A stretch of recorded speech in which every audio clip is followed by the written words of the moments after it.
তো যখন আমার বড় বোন হয় তখন অনেক আদর ভালোবাসা, অ্যাকচুয়ালি ফার্স্ট সন্তান হিসেবে উনি পাইছেন, কিন্তু সেকেন্ড চাইল্ড আমি ছিলাম। তো সেকেন্ড চাইল্ড হয়েছি মেয়ে। সো আমার মা অনেকটা মন ক্ষুণ্ণ ছিলেন, হইতে পারে কারণ সামাজিক আমাদের যে ট্র্যাডিশন চলে আসছে যে ছেলেই হইতে হবে বংশের মুখ রক্ষা করার জন্য। সো হয়েছে, ঠিক আছে। তারপরে আমার বাবা গভর্নমেন্ট সার্ভিস হোল্ডার ছিলেন, তো আমার বাবা সকালে চলে যাইতেন, আসতেন সন্ধ্যায়। তো যখন আমি একটু বড় হই, মানে 1 year ওল্ড, দেন আমার বাবা সকালবেলায় আমাকে খাওয়িয়ে যেতেন, আর সন্ধ্যায় যখন ফিরতেন তখন আবার নাকি যত্ন নিতেন। মিডিলে মা তেমন একটা টেক কেয়ার করতেন না, যাই হোক তাদের এক্সপেকটেশন ছিল ছেলে হবে। তো এইভাবে ধীরে ধীরে বড় হইতে থাকলাম। একটু মানে অন্য বাচ্চাদের তুলনায় আমি খাওয়া দাওয়া একটু ভালোভাবে করতাম। আমি মানে যত্ন না নিলেও ঠিক মতো বেড়ে উঠতেছিলাম মেয়ে হিসেবে। তো আমার এই খেয়ালি নামটা অ্যাকচুয়ালি আমার দাদু রাখছিলেন। তো আমি দেখতে একটা, আমি জানি না টেলিভিশন একজন মানে উনি মেবি সংবাদ পড়তেন না হলে বলতেন, তার ফেসটা নাকি আমার মতো কিছুটা ছিল, তো ওনার নাম ছিল খেয়ালি। তো সেই থেকে আমার দাদু আমাকে আমার নামটা দেয় খেয়ালি। তো যাই হোক, এভাবে আমার স্কুলে ভর্তি, পড়াশোনা ভালো ছিলাম মোটামুটি। 4 ভাই বোন আমরা। এরপরে আমার পরে আবার আমার ভাই হয়। ভাই হওয়ার পরে অনেক বছর পরে আবার আর একটা বোন হয়েছে। আমরা 4 ভাই বোন, 3 বোন 1 ভাই। তো আমার পরে যে ভাই হয়েছে সে তো বংশের মুখ রক্ষা করেছে আলহামদুলিল্লাহ। তো যাই হোক, আমার মা সাকসেস।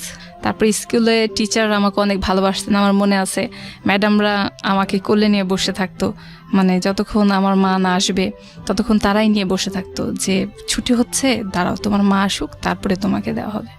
এইভাবে তাদের আদর ভালোবাসা, নাচ গান সব কিছুতে বলতে গেলে একটু ক্যাপ্টেন টাইপের ছিলাম। যখন একটু বড় হইলাম, একটু মানে 6 থেকে 7-এ উঠলাম, তারপরে 7 থেকে 8-এ, এই একটু একটু বড় হওয়ার সময়টাতে অ্যাকচুয়ালি মেয়েদের লাইফে অনেক প্রেম ভালোবাসা, অনেক প্রপোজাল আসে, অনেক প্রপোজ পায়। তো এটা সবারই ক্ষেত্রে হয়। তো আমাদের ফ্যামিলিটা অ্যাকচুয়ালি ছিল মানে যাকে বলে ইসলামিক মাইন্ডেড, এবং আমাদের পাড়াটাকে বলা হয় যে মৌলবি পাড়া। আমাদের দাদু দাদি, আমাদের বাবারা সবাই মসজিদ নির্মাণ করেছেন। তারা অনেক ডিস্ট্রিবিউশন মানে এই ক্ষেত্রে তাদের আছে, মানে মসজিদ, দান খয়রাত এসব কিছু। যাই হোক, তো ফ্যামিলিগতভাবে অনেক হেজাব পর্দা শুরু থেকে। তো অনেকে পিছন মানে সেই যুগটাতে পেছন স্কুলের পেছনে ছেলেরা হাঁটতে হাঁটতে যেত, আসতো, চিঠি দিত, ফুল দিত। তো এগুলো আমার স্বভাব ছিল কেমন, যে আমার বন্ডিংটা আমার বাবার সাথে অনেক ভালো ছিল।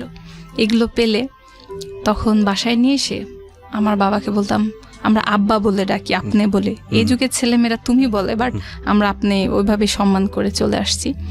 তো আব্বাকে দিয়ে বলতাম যে আব্বা এটা একজন দিল, একটু দেখেন তো। পরে আমি সরে যাইতাম, মানে আমার অত ইন্টেনশন ছিল না যে কি দিয়েছে কি হয়নি একটু দেখি, তো এটা মাইন্ডে আসতো না। অনেক সময় গিফট পাইতাম, চকলেট বক্স ভরা। হ্যাঁ, কে একটা ছোট বাচ্চা নিয়ে এসে, আপু তোমাকে একটা ভাইয়া দিয়েছে, ঠিক আছে নিলাম। কে দিয়েছে কি দিয়েছে এত বুঝি নাই, চিরকুট দিয়েছে, বক্স চকলেটের, বেশ ভালো কথা, বাসায় নিয়ে এসে দিলাম। ওইটা আমাকে খেতে দেওয়া হইতো না।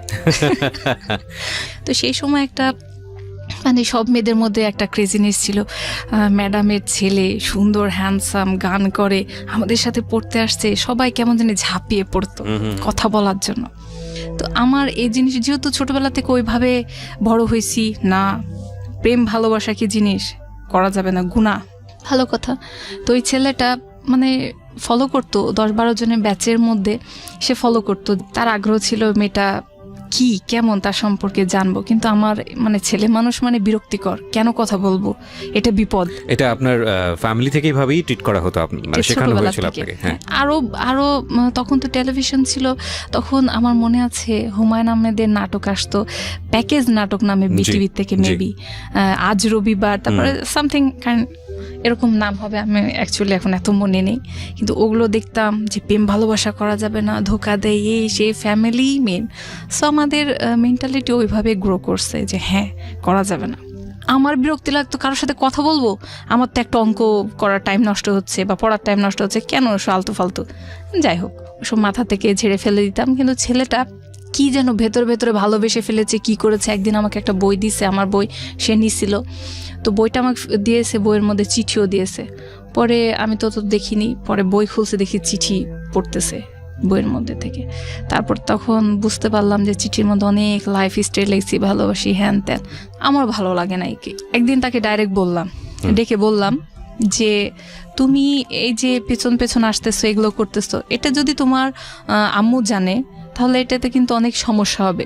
দেখা যাচ্ছে যে আমাকে ফেল করাই দিচ্ছে এবং স্কুল থেকে আমাকে বের করে দিচ্ছে। তাই আমি চাই না যে তুমি এই ধরনের আচরণগুলো করো, এসব প্রেম প্রেম ভালোবাসা, তুমি অনেক ছোট, ক্লাস আমরা সবে 8-এ পড়ি, তো এইসবগুলো বাদ দাও, এগুলো আমার পিছু নিবা না, আর কখনোই আমার পেছন পেছন আসবা না আমার বাসা পর্যন্ত। ছেলেটা তখন আর আসে নাই। তারপরে এভাবে যখন আমি 9-এ উঠলাম, মানে যেটা বলে বয়ঃসন্ধি, আমার ক্লাস 9-এ যখন আমার ফার্স্ট বয়ঃসন্ধি হলাম, একটু বড় হইলাম, তখন আমার মনে আছে যে জানুয়ারিতে, 1 জানুয়ারি আমার বাবা আমাকে একটা বোরখা নিয়ে এসে দেয়, ব্ল্যাক বোরখা। তো ওই দিনে আমার বোরখা নিয়ে আসে আমার বাবা, ব্ল্যাক বোরখা পরলাম, খুব খুশি লাগলো যে আমিও বড় হয়ে গেছি, আজ থেকে আমারও ট্রেডিশনটা মেনটেন হবে, ফ্যামিলি ট্রেডিশন। সো তখন থেকেই বোরখায় স্টার্ট। বললাম ঠিক আছে, যাতায়াত করি। তারপরেও চোখ দেখে অনেকে বুঝতে পারতো যে এটা সেই মেয়ে। ইভেন বোরখা পরেও তেমন একটা বেনিফিট হয়নি, বরং পিছু লাগাটা বাড়তি হয়েছে। তো এরকম ভাবে পাড়াতে ছেলেরা দেখতো, যারা সিনিয়র ছেলে ছিল, মানে যে আগে কেমন ছিল, পুকুরের ওই পারে সবাই মিলে গ্রুপ করে দাঁড়ায় থাকতো, শীষ দিত, গান গাইতো, ছোট বাচ্চাদের হাতে এটা একটা গিফট, ফুল টুল পাঠাইতো। তো একদিন আমাদের বাড়ির দরজার সামনে, গেটের সামনে আমার ফুপ্পি, আমরা সবাই মিলে দাঁড়িয়েছি, বৈকাল টাইমে অ্যাকচুয়ালি দাঁড়িয়ে থাকা পড়ে একটু সময় কাটানোর জন্য, দাঁড়িয়ে রয়েছি। এই সময় দেখা যাচ্ছে একটা আইসক্রিমওয়ালা, আগে অ্যাকচুয়ালি আইসক্রিম একটা গাড়িতে করে ঘন্টি বাঁচিয়ে বাঁচিয়ে বিক্রি হইতো, এখন সেটা খুব কম দেখা যায়, এখন পার্লার হয়েছে, আইসক্রিম পার্লার। একজনকে পাঠায় দিছে ওই পার থেকে ছেলেরা। তখন পাঠানোর পরে বলছে যে ভাইয়া পাঠাইছে এই আইসক্রিম আপুর জন্য। আমার গেছে, আমার তো শরম লাগতেছে, মেজাজ খারাপ। আমার ফুপিটা দাঁড়াচ্ছে, কয় কে পাঠাইছে? ওই পার থেকে একজন ভাইয়া, নেন আপনি দেখে নিতে বলছে। তখন আমার ফুপি আমাদের চাইতে বয়স অনেক বড় না, কিন্তু উনি অনেক আমাদের সাথে ফ্রি, তো আমরা বান্ধবীদের মতোই মনে করতাম। তো উনি বললেন ঠিক আছে, তাহলে তোমার এখানে কত আইসক্রিম আছে? বলছে 55টা আইসক্রিম আছে। বলছে ঠিক আছে দিয়ে যাও।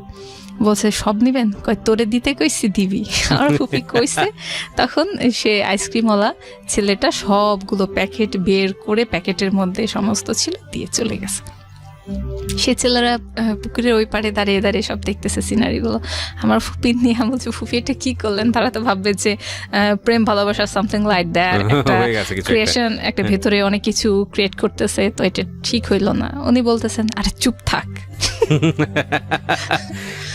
তো তারপরে সেটা নিয়ে খাইছে, বিলাইছে, মানে নষ্ট করছে, তাও তাদেরকে শিক্ষা দেওয়ার জন্য। জানি না কত প্রাইস ছিল। এই গেছে হুট করে ঈদের সময়তে, কুরবানির ঈদ, সে সময় যে কেউ বাসায় এলাও, সো পাড়ার এরকম ভাইয়ারা দেখা যাচ্ছে যে দল ধরে আসছে। অ্যাকচুয়ালি এখনো মানে এই প্রেজেন্ট টাইমেও আমার মা কিন্তু বাসায় আমাদের মেহমান আসলে অ্যাকচুয়ালি আমাদের সাথে কেউ দেখা করতে পারে না, মানে ওইভাবে আমাদেরকে বড় করাই হয়নি যে আমরা যে কারোর সামনে যাব, গিয়ে সামনে দাঁড়াবো, কথা বলবো। তো ওনারা আসছেন, সেটা আপনাকে দেখলেও কিছুটা বোঝা যায়। এখানে একটা বিষয় বলে রাখি প্রিয় শ্রোতা, আমরা একটা ভিডিও আপলোড করেছি আমাদের পেজে, আপনি সেখানে আসতে পারেন www.youtube.com/RJKibriya FM, RJKEBRIA FM, ঠিক আছে, RJ Kibriya FM, এটা RJ Kibriyaর পেজ। ওখানে কি আপনি ছোট্ট একটা ভিডিও ক্লিপ পাবেন এই অনুষ্ঠানের, আর পুরো অনুষ্ঠানটি আপনি শুনতে পাবেন আমাদের ইউটিউব চ্যানেলে www.youtube.com/DFM904, মানে ঢাকা FM 90.4 নামে সার্চ দিলেই আপনি ওখানে গিয়ে আমাদের পুরো অনুষ্ঠানটা শুনতে পারবেন। হ্যাঁ বলুন, ঈদের সময়ের ঘটনা। তো মা অ্যাকচুয়ালি আমাদেরকে সামনে যাইতে দেয় না, আমিও যাই না। ভালো কথা, তারা আসছে, বেসিক্যালি তো বোঝা হয়ে গেছে কার জন্য আসছে। আমার মা কিন্তু কখনো হকচকিয়ে যায় না যে এত মানুষ আসছে, কি খাওয়াবো, কি করবো। ঠিক আছে, ওনাদেরকে বসার রুমে বসাইছেন। তারপর আমার মা তাদেরকে সবাইকে, যেহেতু মেহমান গেস্ট, অ্যাজ এ গেস্ট তাদেরকে খাতিরদারি করছে, সবাইকে পোলাও কোরমা যা ছিল বাসায় খাওয়াইছে, ইচ্ছা মতো সেমাই টেমাই খাওয়াইছে। ঠিক আছে, তারা খাইছে। পরে সবাই এখন বলতেছে ওদের ডাকেন আন্টি, আপুদের ডাকেন, সেলামি দিব। মা অ্যালাউ করতেছে না। পরে কিছু সময়ের জন্য মা বলছে যে ঠিক আছে, ওরা যখন এত রিকোয়েস্ট করছে আসো তোমরা। ওকে, আমরা এখানে একটা বিরতি নিতে চাই প্রিয় শ্রোতা। আপনারা শুনছেন মিস্টার ম্যাঙ্গো ক্যান্ডি প্রেজেন্স জীবন গল্প। আজকে জীবন গল্পের অতিথি হচ্ছেন খেয়ালি। তিনি এসছেন সেই রাজশাহী থেকে তার জীবন গল্প বলার জন্য, এবং তিনি 1 মাস যাবত এই অনুষ্ঠানগুলো শুনছেন ইউটিউবে তার অবসর সময়। তারপরেই তার মনে হয় যে তার নিজের জীবন গল্পটা রেডিওতে বলা উচিত। তাকে নিয়ে একটা ছোট্ট ভিডিও ক্লিপ আমরা আমাদের অনুষ্ঠান চলাকালীন সময় আমরা উপস্থাপন করেছি আমার পার্সোনাল ইউটিউব চ্যানেলে। আপনারা যদি তাকে দেখতে চান বা এই অনুষ্ঠানের এনভায়রনমেন্টটা যদি বুঝতে চান, www.youtube। তো একই জায়গায় আমরা সবাই থাকতাম, একই পাড়াতে, বাসা শুধু আলাদা। তো সবাই আসলো, সবাইকে সিরিয়ালে মোটে আমরা 7-8 জন ছেলে মেয়ে হইলাম। তো সবাইকে সেলামি তারা দিল, এক একজনকে 100 টাকা করে। এইভাবে তাদের বলতে গেলে অলমোস্ট তাদের মানি ব্যাগ খালি হয়ে গেছে। আমার মনে ছিল যে তারা বের করে, এক সময় এমনও ছেলে আছে যে তাদের কাছে টাকা শেষ, তারপর আরেক ফ্রেন্ডের কাছে বলছে দে টাকা দে, এদের দিতে হবে। মানে নিজেদের জাহির করার জন্য তারা এই অপশনটা অবশ্যই মিস করবে না। এইভাবে তারা চলে গেল এরপরে। কিন্তু সেই সময়টাতেও বলি যে আমার ভিতরে এমন ইন্টেনশন ছিল যে তাদের দিকে তাকানো যাবে না, মাথাটা জাস্ট নিচু করে ছিলাম এগুলো নিয়ে চলে যাওয়া। কখনো মনের ভিতরে এটা কখনো আসে নাই যে ছেলে মানুষ, একটা মানুষের মনের মধ্যে এই ফিলিংসটা জাগে কেমনে যে প্রেম প্রেম প্রেম করতে হবে, না, কখনো ওইভাবে আসেই নাই। আমার বড় বোন, তার বিয়ে হইল মানে অ্যারেঞ্জ ম্যারেজ, ঘটকের মাধ্যমে। ঘটক এক দাদি, পাড়াতেই এক ভাইয়া ছিলেন, কিন্তু আমরা কখনো দেখি নাই। তো তার সাথে আমার বোনের ধুমধাম করে বিয়ে হয়েছে। সেই অনুষ্ঠানেও আমি ছিলাম, মানে অনেকটা অংশে বলতে পারেন যে আমার দায়িত্ব ছিল, কারণ আমার ভাই ছোট, সে তেমন একটা কিছু বোঝে না। তো আমার মনে আছে যে গায়ে হলুদের অনুষ্ঠান থেকে শুরু করে বিয়ের ইনভিটেশন প্রত্যেকটা রিলেটিভসের বাসায় দেওয়া। বাবা একটু বয়স্ক মানুষ, পারেন নাই, আমি করছি, অনেক করছি, করে অনুষ্ঠানটা খুব সুন্দরভাবে যাই হোক হয়েছে তার বিয়েটা। তো সেইখানেও দেখা গেছে যে আমার দোলা ভাইয়ের ভাই, ইমিডিয়েট মানে ছোট, সবচেয়ে ছোট, সে হচ্ছে MBBS ডাক্তার। জি। তার মেডিকেল ছিল মেবি রংপুরে। সে সেখান থেকে আসবে বলে মানে 3 মাস মানে বিয়েটা অনুষ্ঠানটা পেছানো হয়। তো দোলা ভাই মাঝে মধ্যেই আসতেন, যেহেতু বিয়ে কালমা হয়ে গেছে, 3 মাসের মিডিলে আসতেন, বেড়াইতেন। তো আমার ভালো লাগতো না, মানে দোলা ভাই আসলেই ওই রুম থেকে ওই রুমে শুইতে হবে, ওই রুম থেকে মানে রুম চেঞ্জ এটা নিয়ে রাত্রে দেখা যাচ্ছে হুট করে রাতের 11টা, মানে মোফাসল এলাকায় অনেক বেশি রাত। তো ঘুম এসে গেছি, দোলা ভাই ডিউটি শেষ করে আসছেন এই সময়, তখন রুম চেঞ্জ করতে হবে, জামাই বউ থাকবে। তো এটা আমার কাছে মানে ওই সেন্সটা আসতো না যে দোলা ভাই আসতে রুম ছেড়ে দিতে হবে। হ্যাঁ হ্যাঁ, একটা মান সম্মান। আমি একটু চেঁচা করতাম, মানে আমি একটু ক্যাচ করতাম আমার মায়ের সাথে, এত রাতে কেন উঠবো, কেন ঘুম ভাঙতেছো, এই ভাল লাগে না, তোমার মেয়ের বিয়ে হয়ে গেছে, পাঠাই দাও না কেন। একটু এরকম বাচাল টাইপের ছিলাম তখন। মানে একটু গলার স্বর বড় করাতে বাবা এসে একটা থাপ্পড় মানে আমাকে। তারপরে মানে আমার জিদটাও তখন একটু বেশি ছিল, বাবা কেন মারলো, আমার আব্বা আমারে মারছে, কত বড় ইনসাল্ট।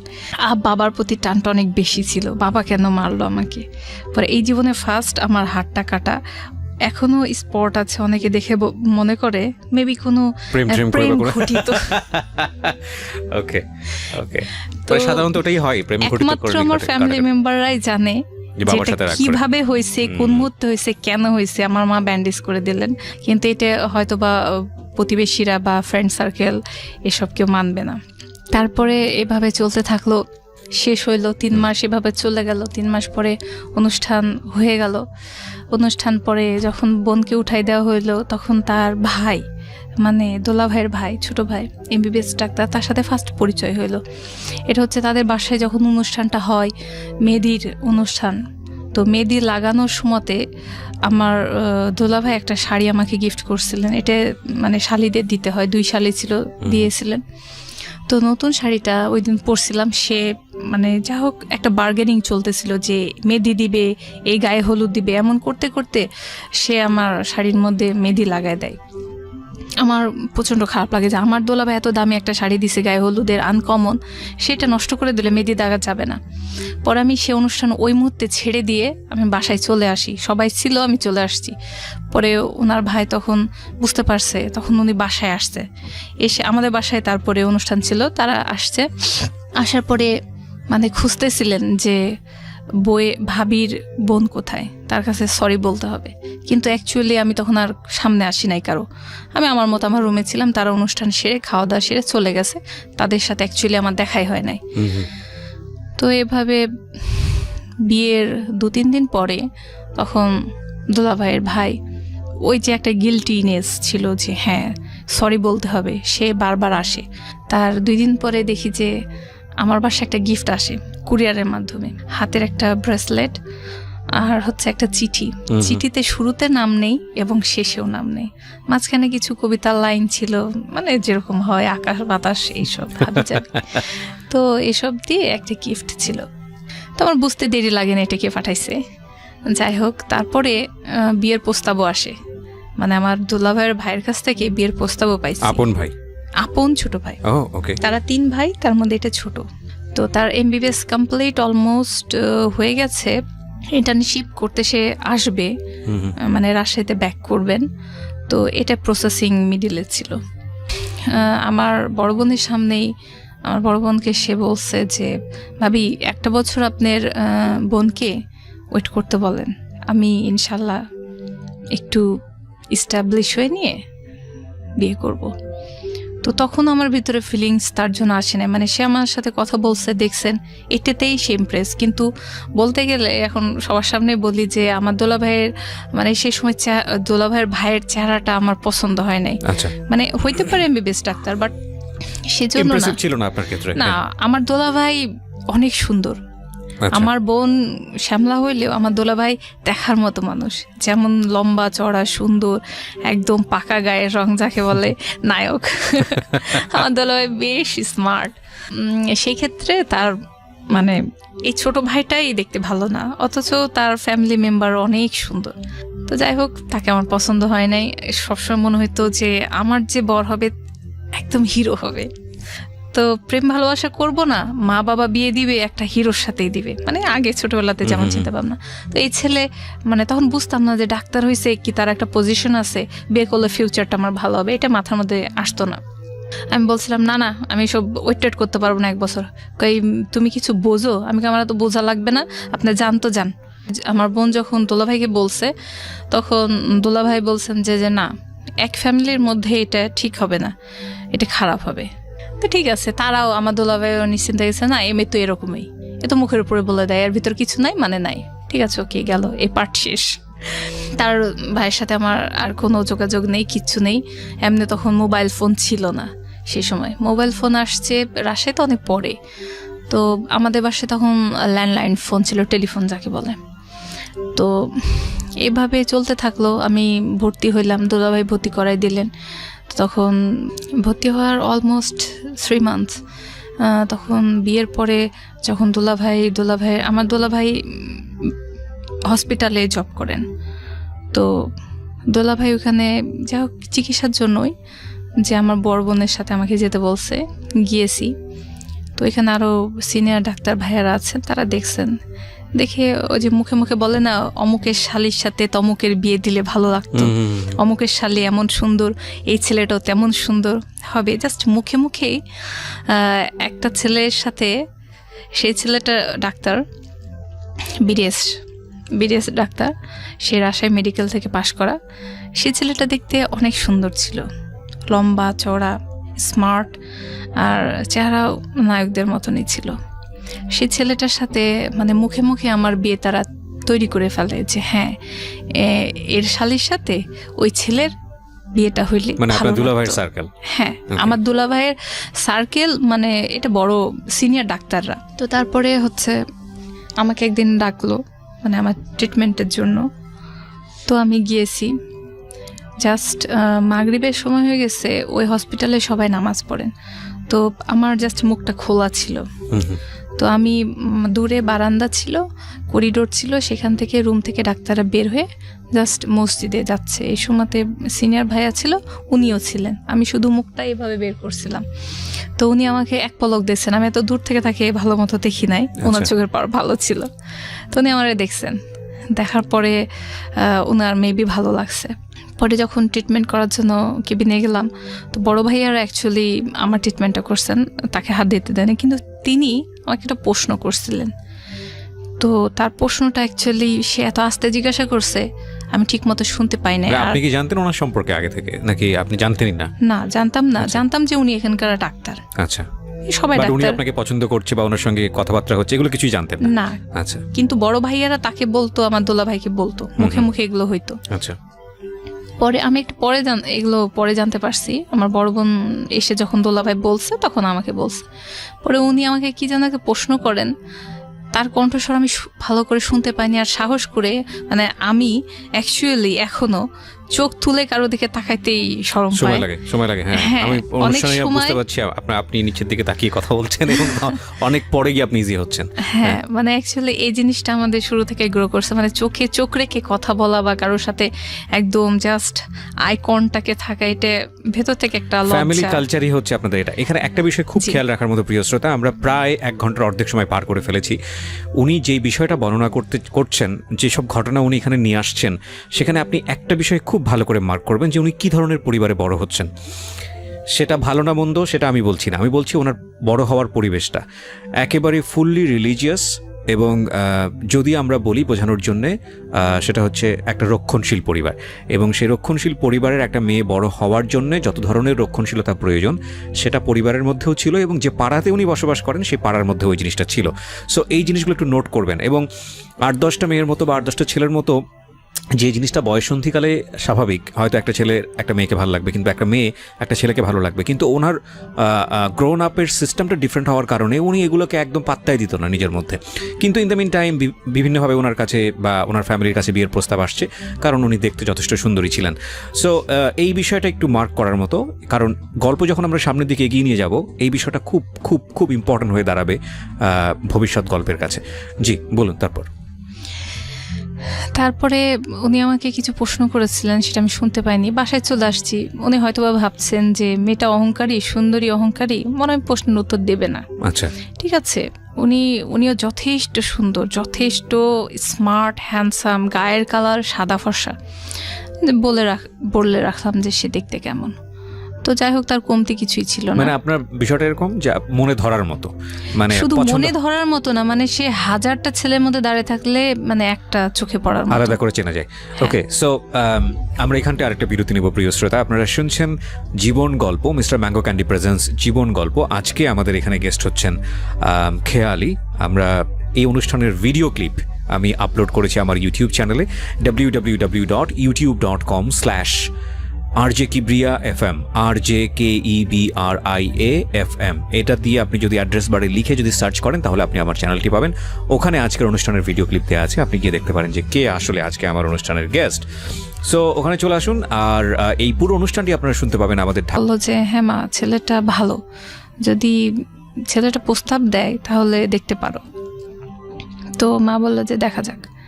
তো মা তেমন একটা আগ্রহ দেখাইলো না, কারণ এখন তো প্রস্তাব আসেনি। ঠিক 7 দিনের মাথায় আমার দোলা ভাই এসে বললেন আমার বাবাকে, আমার মাকে, যে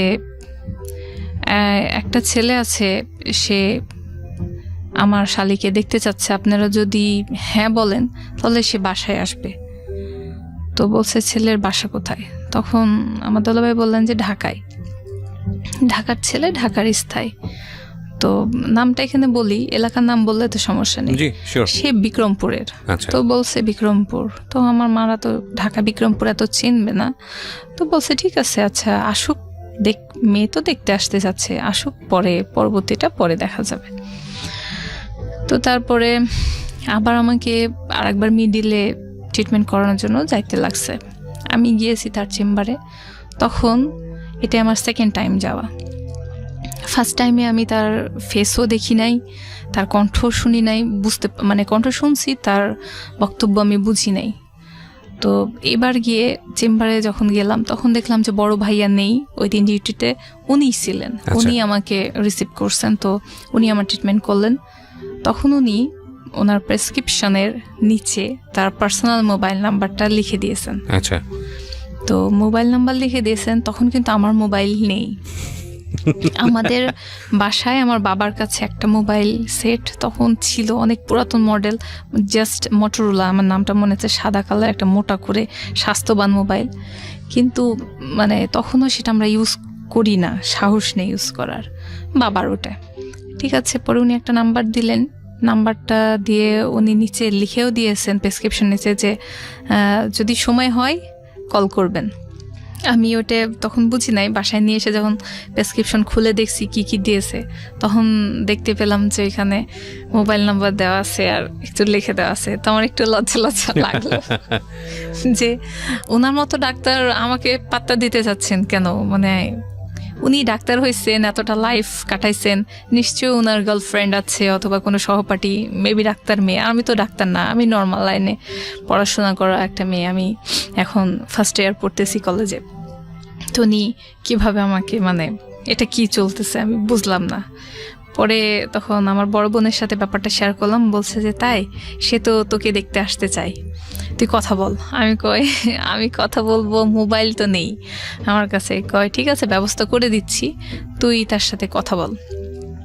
তখন কথা আমি শুরুতে বলি নাই, উনি আমার বাসার টেলিফোন নাম্বারটা, যাই হোক দুলাভাইয়ের কাছ থেকে হোক যেখান থেকে হোক, অ্যারেঞ্জ করছেন।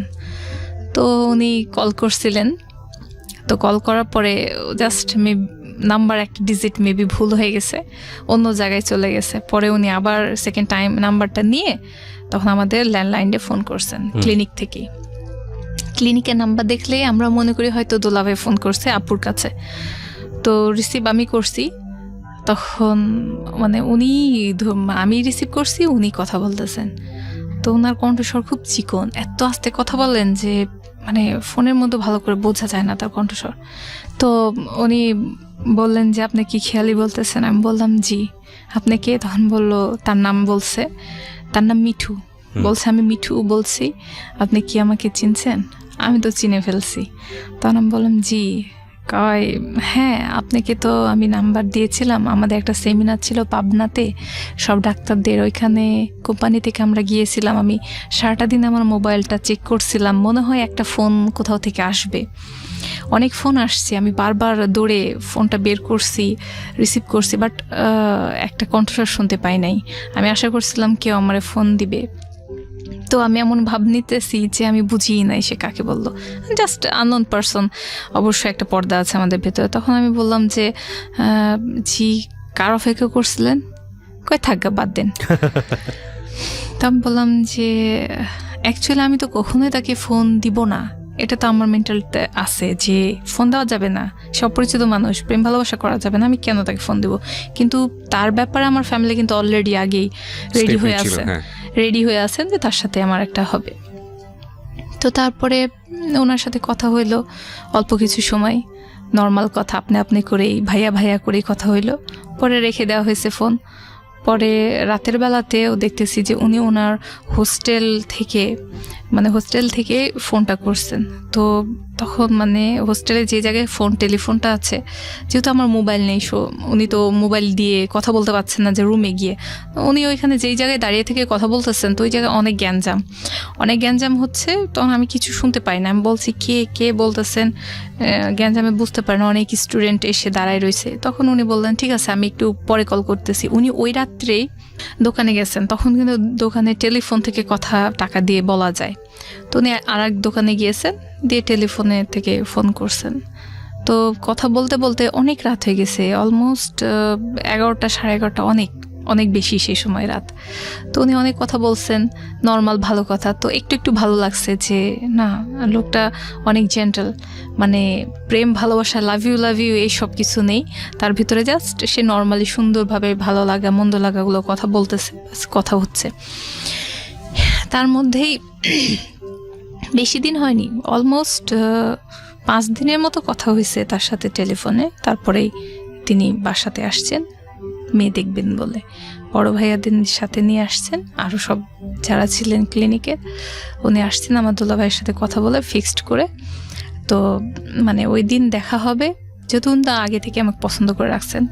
তো আমাদের এখানে নিয়ম আছে পছন্দ হইলে কালমাটা পড়ায় দেয়। আচ্ছা, কালমা পড়া মানে কি আমাদের রিলিজিয়ন অনুসারে তো ওটাই তো বিয়ে, বিয়ে আক্ত বলে অনেকে, হ্যাঁ রেজিস্ট্রেশনটা পরে হয়। তো আমাদের এখানে মানে কালমাটা পড়াই দিবে, মানে রেজিস্ট্রি করে কালমা পড়াই দিবে, রেজিস্ট্রি করে কালমা পড়াই দিবে। আচ্ছা, তো তারপরে উনি আসছেন, এসে হ্যাঁ অল্প কিছু মানে রিলেটিভসদের আমার মা বলছে, কারণ দুলা ভাই আগে থেকে জানেন যে পছন্দ হয়ে গেছে, একটা রেজিস্ট্রি কালমা কিছু একটা হয়ে থাকবে। তো ভেতরে ভেতরে এগুলো হয়েছে। তখন তো আমার মা, দুইজন ফুপি মেবি বাসায় ছিলেন, চাচিরা ছিলেন, দাদু বেঁচে নেই তখন, দাদি ছিলেন বেঁচে। তো যারা যারা মানে রাজশাহীতে ছিলেন উপস্থিত তাদেরকে বলছেন, পাড়া প্রতিবেশী অল্প কিছু বলছে, আমার দোলা ভাইয়ের মানে মানে মা যারা শাশুড়ি, তো তাদেরকে অল্প কিছু গেস্ট, তাও অলমোস্ট 20-22 জন হয়ে গেছে এদিকে। তো আমাদের বাসাতে কিছু হইলেই মানে আমরা নিজেরা ফ্যামিলি মেম্বার এত বেশি যে বাইরের মানুষদের দাঁত করা প্রয়োজন পড়ে না। আমার বাবারা হচ্ছে 9 ভাই বোন, তো 3টা ফুপি আর বাকি সব চাচা চাচিদের ছেলে মেয়ে সবাই মিলে অনেক মানুষ। তো সবাই আসার সুযোগ পায় না একদিনের মধ্যে, তো যে কয়জন আসছেন বেশ ভালো কথা। তো এইভাবে মানে একটা ছোট্ট গেট টুগেদারের মধ্যেই তারা সন্ধ্যা নাগাদ চলে আসছে দেখতে। কেউ চলে আসছে, তারা তো জানে যে কালমা হবে।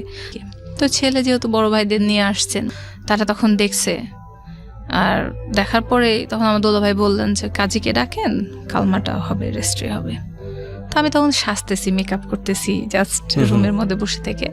এখনো ছেলে মেয়ে দেখা দেখি হয় নাই, মানে আমাকে এখনো নিয়ে যাওয়া হয় নাই। তো এর মধ্যেই আমার রুমে আমার তখন এক দাদু বেঁচে ছিলেন, মানে আমার বাবার চাচা, উনি একটা মুরব্বীকে নিয়ে এসে বলতেছে এরকম এরকম ব্যাপার, এর ছেলে এই অমুক তমুক, এত দের মহরা, তুমি কি রাজি আছো কিনা? আলহামদুলিল্লাহ বলো। আপনি বিষয়টা একেবারেই ইনফর্ম ছিলেন না? অ্যাকচুয়ালি আমি বলতেছি যে আমি রুমের মধ্যে অলরেডি মেকআপ করতেছি, মানে আমি লিপস্টিক দিতেছি, সাজতেছি। তো এই মুহূর্তেই আমার দাদু এবং সে মুরব্বী এসে বলতেছে তুমি কবুল বলো। তো আমি বললাম যে হ্যাঁ কবুল কবুল। বলছে না আলহামদুলিল্লাহ, বললাম আলহামদুলিল্লাহ। কয় হ্যাঁ আরেকবার বলো, বললাম আলহামদুলিল্লাহ। এইভাবে মানে বিয়েটা যে 3বার আলহামদুলিল্লাহ কবুল বলার ফলে হয়ে গেছে, তখন আমার মানে নলেজে নেই, বুঝতে পারতেছি না যেটা কি হচ্ছে। পরে আমার বড় বোনকে আমি বললাম আপু এটা কি বিয়ে হলো? যে হ্যাঁ হলো। আমি কি অরিজিনাল বিয়ে হইলো? হ্যাঁ অরিজিনাল বিয়ে হইলো। আমি এটা কি সব শেষ হয়ে গেল? হ্যাঁ সব শেষ হয়ে গেল।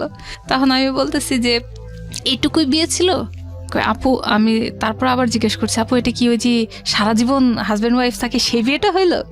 বলছে হ্যাঁ বাবা এটা সেই বিয়েই হলো। আমি আমার বিয়ে হয়ে গেছে, আমি ম্যারিড? হ্যাঁ। আমি বলতেছি আমার বিয়ে হয়ে গেল, আমি বুঝলাম না কই ধুমধাম হইলো না কি ছিল না, আমি কেবল রুমের মধ্যে সাজতেছি, এটা কেমনে বিয়ে হইলো? তারপর আমাকে সিগনেচার মেবি পরে করাইছিলেন, তখন সিগনেচারটা মেবি আধা ঘন্টা পরে মেবি করছিলাম, আমার ঠিক মনে নেই অত। আমাকে তখন নিয়ে যাওয়া হলো। তো আমি মানে বিয়ে হওয়ার পরে গিয়ে আপনাকে ছেলের সামনে নিয়ে যাওয়া হলো? হ্যাঁ। ওকে। তো সবাই নিচে যখন গেস্টরা পাড়া প্রতিবেশীরা সবাই দেখতেছে কথা বলতেছে, তখন আমাকে একবার দেখে যায়, আর জামাইকে আর এক রুমে রাখা হয়েছে, ছেলেদেরকে সেপারেট রুমে। তো তাদেরকে দেখে দেখে আসে, মানে ছেলেকে একবার দেখে দেখে আসে, মেয়েকে আর এক রুমে এসে দেখে। দিয়ে ছোট বাচ্চারা বলতেছে বা অন্য বাচ্চারা জামাইয়ের কাছে গিয়ে বলতেছে দেখো জামাইটা মেয়ে মানুষের মতো লাজুক বসে রয়েছে, আর মেয়েটাই হাসতেছে কথা বলতেছে যেন সেই ছেলে। মানে আমি এত বুঝতেছি না বিয়ে কি হইলো, মানে কি শরম পাইতে হবে এটা আমার ভেতরে নেই তখন, একদমই ছেলে মানুষ। তো এভাবে হইলো, বিয়ে হয়ে গেল। বাস আধা ঘন্টা 1 ঘন্টা পর যখন আস্তে আস্তে মেহমান চলে যাওয়া শুরু করলো, তখন আমার এক দাদি এক ফুপি বলছে চল তোকে এবার জামাইয়ের কাছে নিয়ে যাই। জামাইয়ের সামনে নিয়ে গেল, নিয়ে বসলাম, দুইজনা পাশে বসছে। দেখতে পাচ্ছি যে একটা, আমার মনে আছে এখনো, সে একটা ঠিক আপনার মতো কালার একটা শার্ট পরে আছে, খয়েরি কি এটা খয়েরি না চকলেট কালার, যাই হোক এরকম একটা কালারের শার্ট, ব্ল্যাক প্যান্ট পরে সে বসে রয়েছে বেডের উপরে। তো আমিও তার পাশে গিয়ে তাকে আমাকে বসাই দেওয়া হলো তার পাশে। তখন আমি বুঝতেছি না এবার নেক্সট কি করব, কি বলবো, তার সাথে কিভাবে কথা শুরু করব। তার সাথে তো ফোনে কথা হয়েছে সেটা আলাদা, ফেস টু ফেস আমাদের কথা হয় নাই। তো আমার খুব মানে লজ্জায় লাগতেছিল। পরে তখন আমার দোলাভাই বললেন যে আজকে যখন কালমা হয়ে গেছে, বিয়ে যখন হয়ে গেছে, তখন জোড়া ভাঙা যাবে না। মানে আমাদের দেশে এটা চাল, যেইভাবে হোক বিয়ে তো হয়েছে, আজকে হোক আর কালকে হোক, মানে একদিনের জন্যই হোক বিয়ে হয়েছে, জোড়া এক রাতের জন্য হলো ভাঙা যাবে না, জামাইকে থাকতে হবে।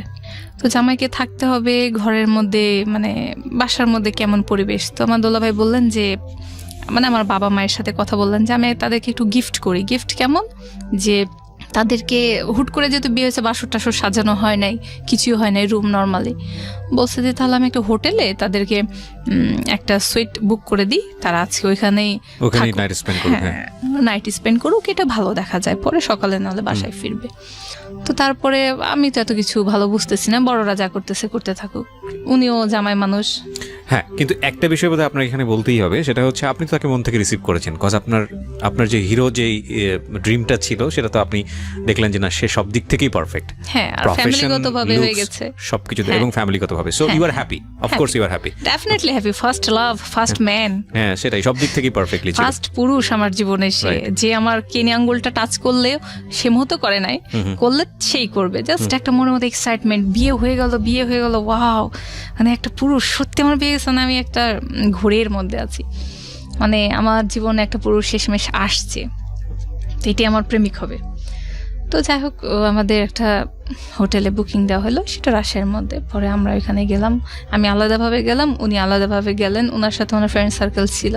তো সেই ফ্রেন্ডরা ছেলেদের এখন গিফট অনেক কিছু দিছে, খাবারের জন্য অনেক ফ্রুটস নিয়ে আসছে বাজার থেকে, ফুল টুল নিয়ে এসে যেভাবে বাসর টাসর সাজানো দরকার হোটেলের রুম, তারা 1 ঘন্টার মধ্যে মানে হোটেল কর্তৃপক্ষে সাজাই দিছে। ঠিক আছে, আমরা পরে ওইখানে রাতে থাকলাম। তো আমার দোলাভাই বললেন যে ও ছোট মানুষ, ও যখন এখানে আসে, তো আমার বাবা বললো যদি থুয়ে চলে আসবা, এটা তো ঠিক না। তখন বলছে ঠিক আছে বাবা, আমিও এখানে থাকতেছি। আমার দোলাভাই পাশে একটা রুম নিয়ে বোনা দোলাভাই থাকলেন। তো আমরা এক রুমে, তার এক রুমে। তো আমাদের রুমে যেহেতু অনেক বাসর টাসর সাজানো হয়েছে, তো উনি আমার বেডে বসে থেকে টেলিভিশন দেখতেছেন, হোটেল রুমে টেলিভিশন, উনি একটা সিনেমা দেখতেছেন। তো অলমোস্ট সিনেমা দেখতে দেখতে অনেক রাত হয়ে গেছে, প্রায় 1-1:30 বাজে, অনেক রাত হয়ে গেছে। আমাদের এখানেও অনেক রাত, 12টা বেজে গেছে। আমরা একটা বিরতি নেব, ছোট্ট একটা বিরতি নেব প্রিয় শ্রোতা। ছোট্ট একটা বিরতির পর নিশ্চয়ই আমরা ফিরে আসবো। আপনারা শুনছেন মিস্টার ম্যাঙ্গো ক্যান্ডি প্রেজেন্স জীবন গল্প।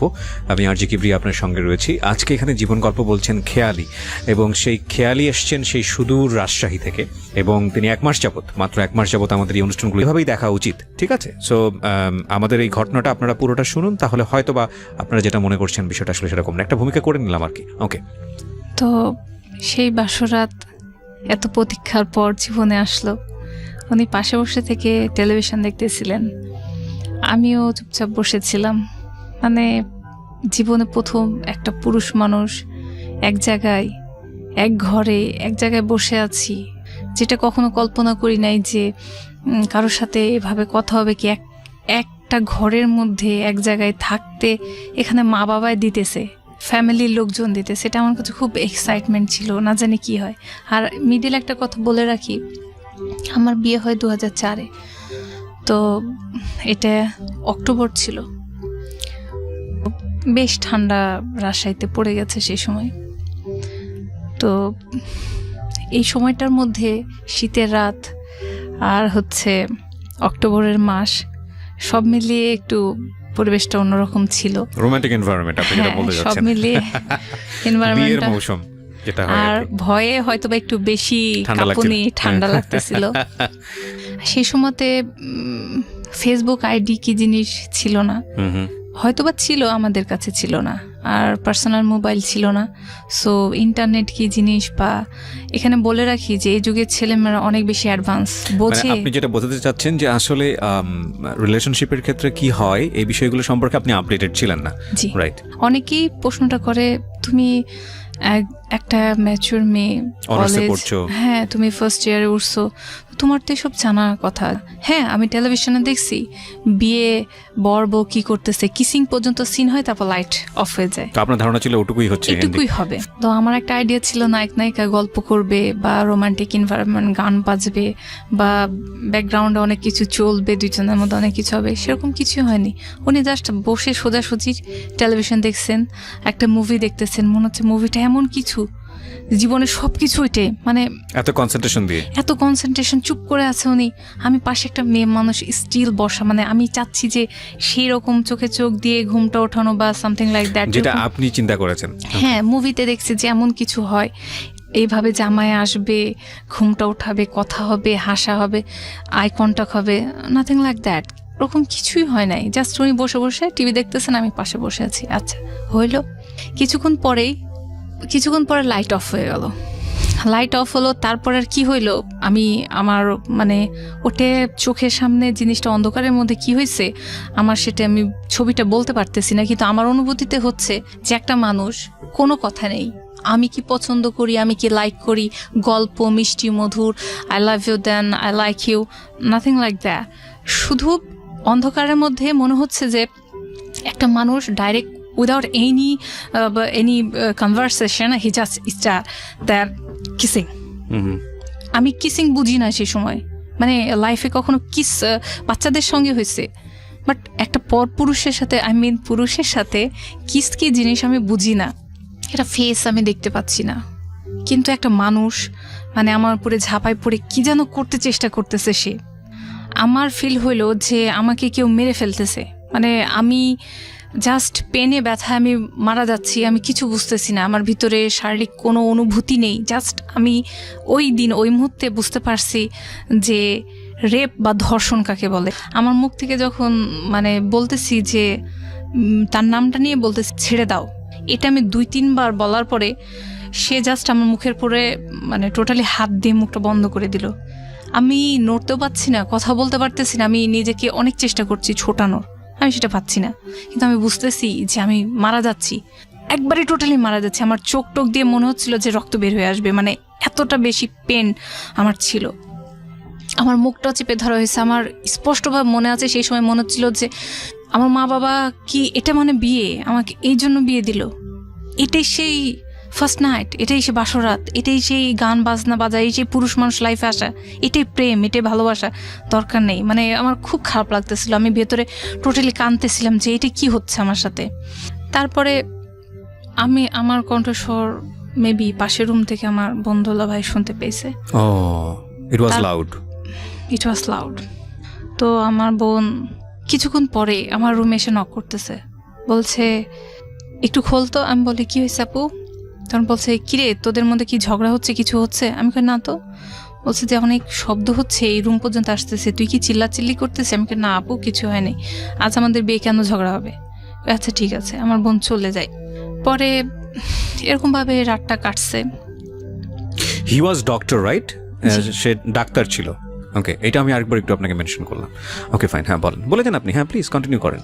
তো তারপর সকাল হলো, পরের দিন সকালে ওনার ক্লিনিকে, উনি হসপিটালেও যাইতেন ক্লিনিকেও যাইতেন, তো সকালে ওনার ডিউটি হসপিটালে ছিল, উনি চলে গেছেন।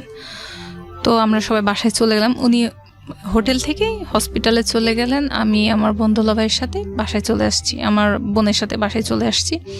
তো বাসায় আসার পরে আমার ফিজিক্যাল কন্ডিশন এমন ছিল আমি সোজায় দাঁড়াইতে পারতেছিলাম না।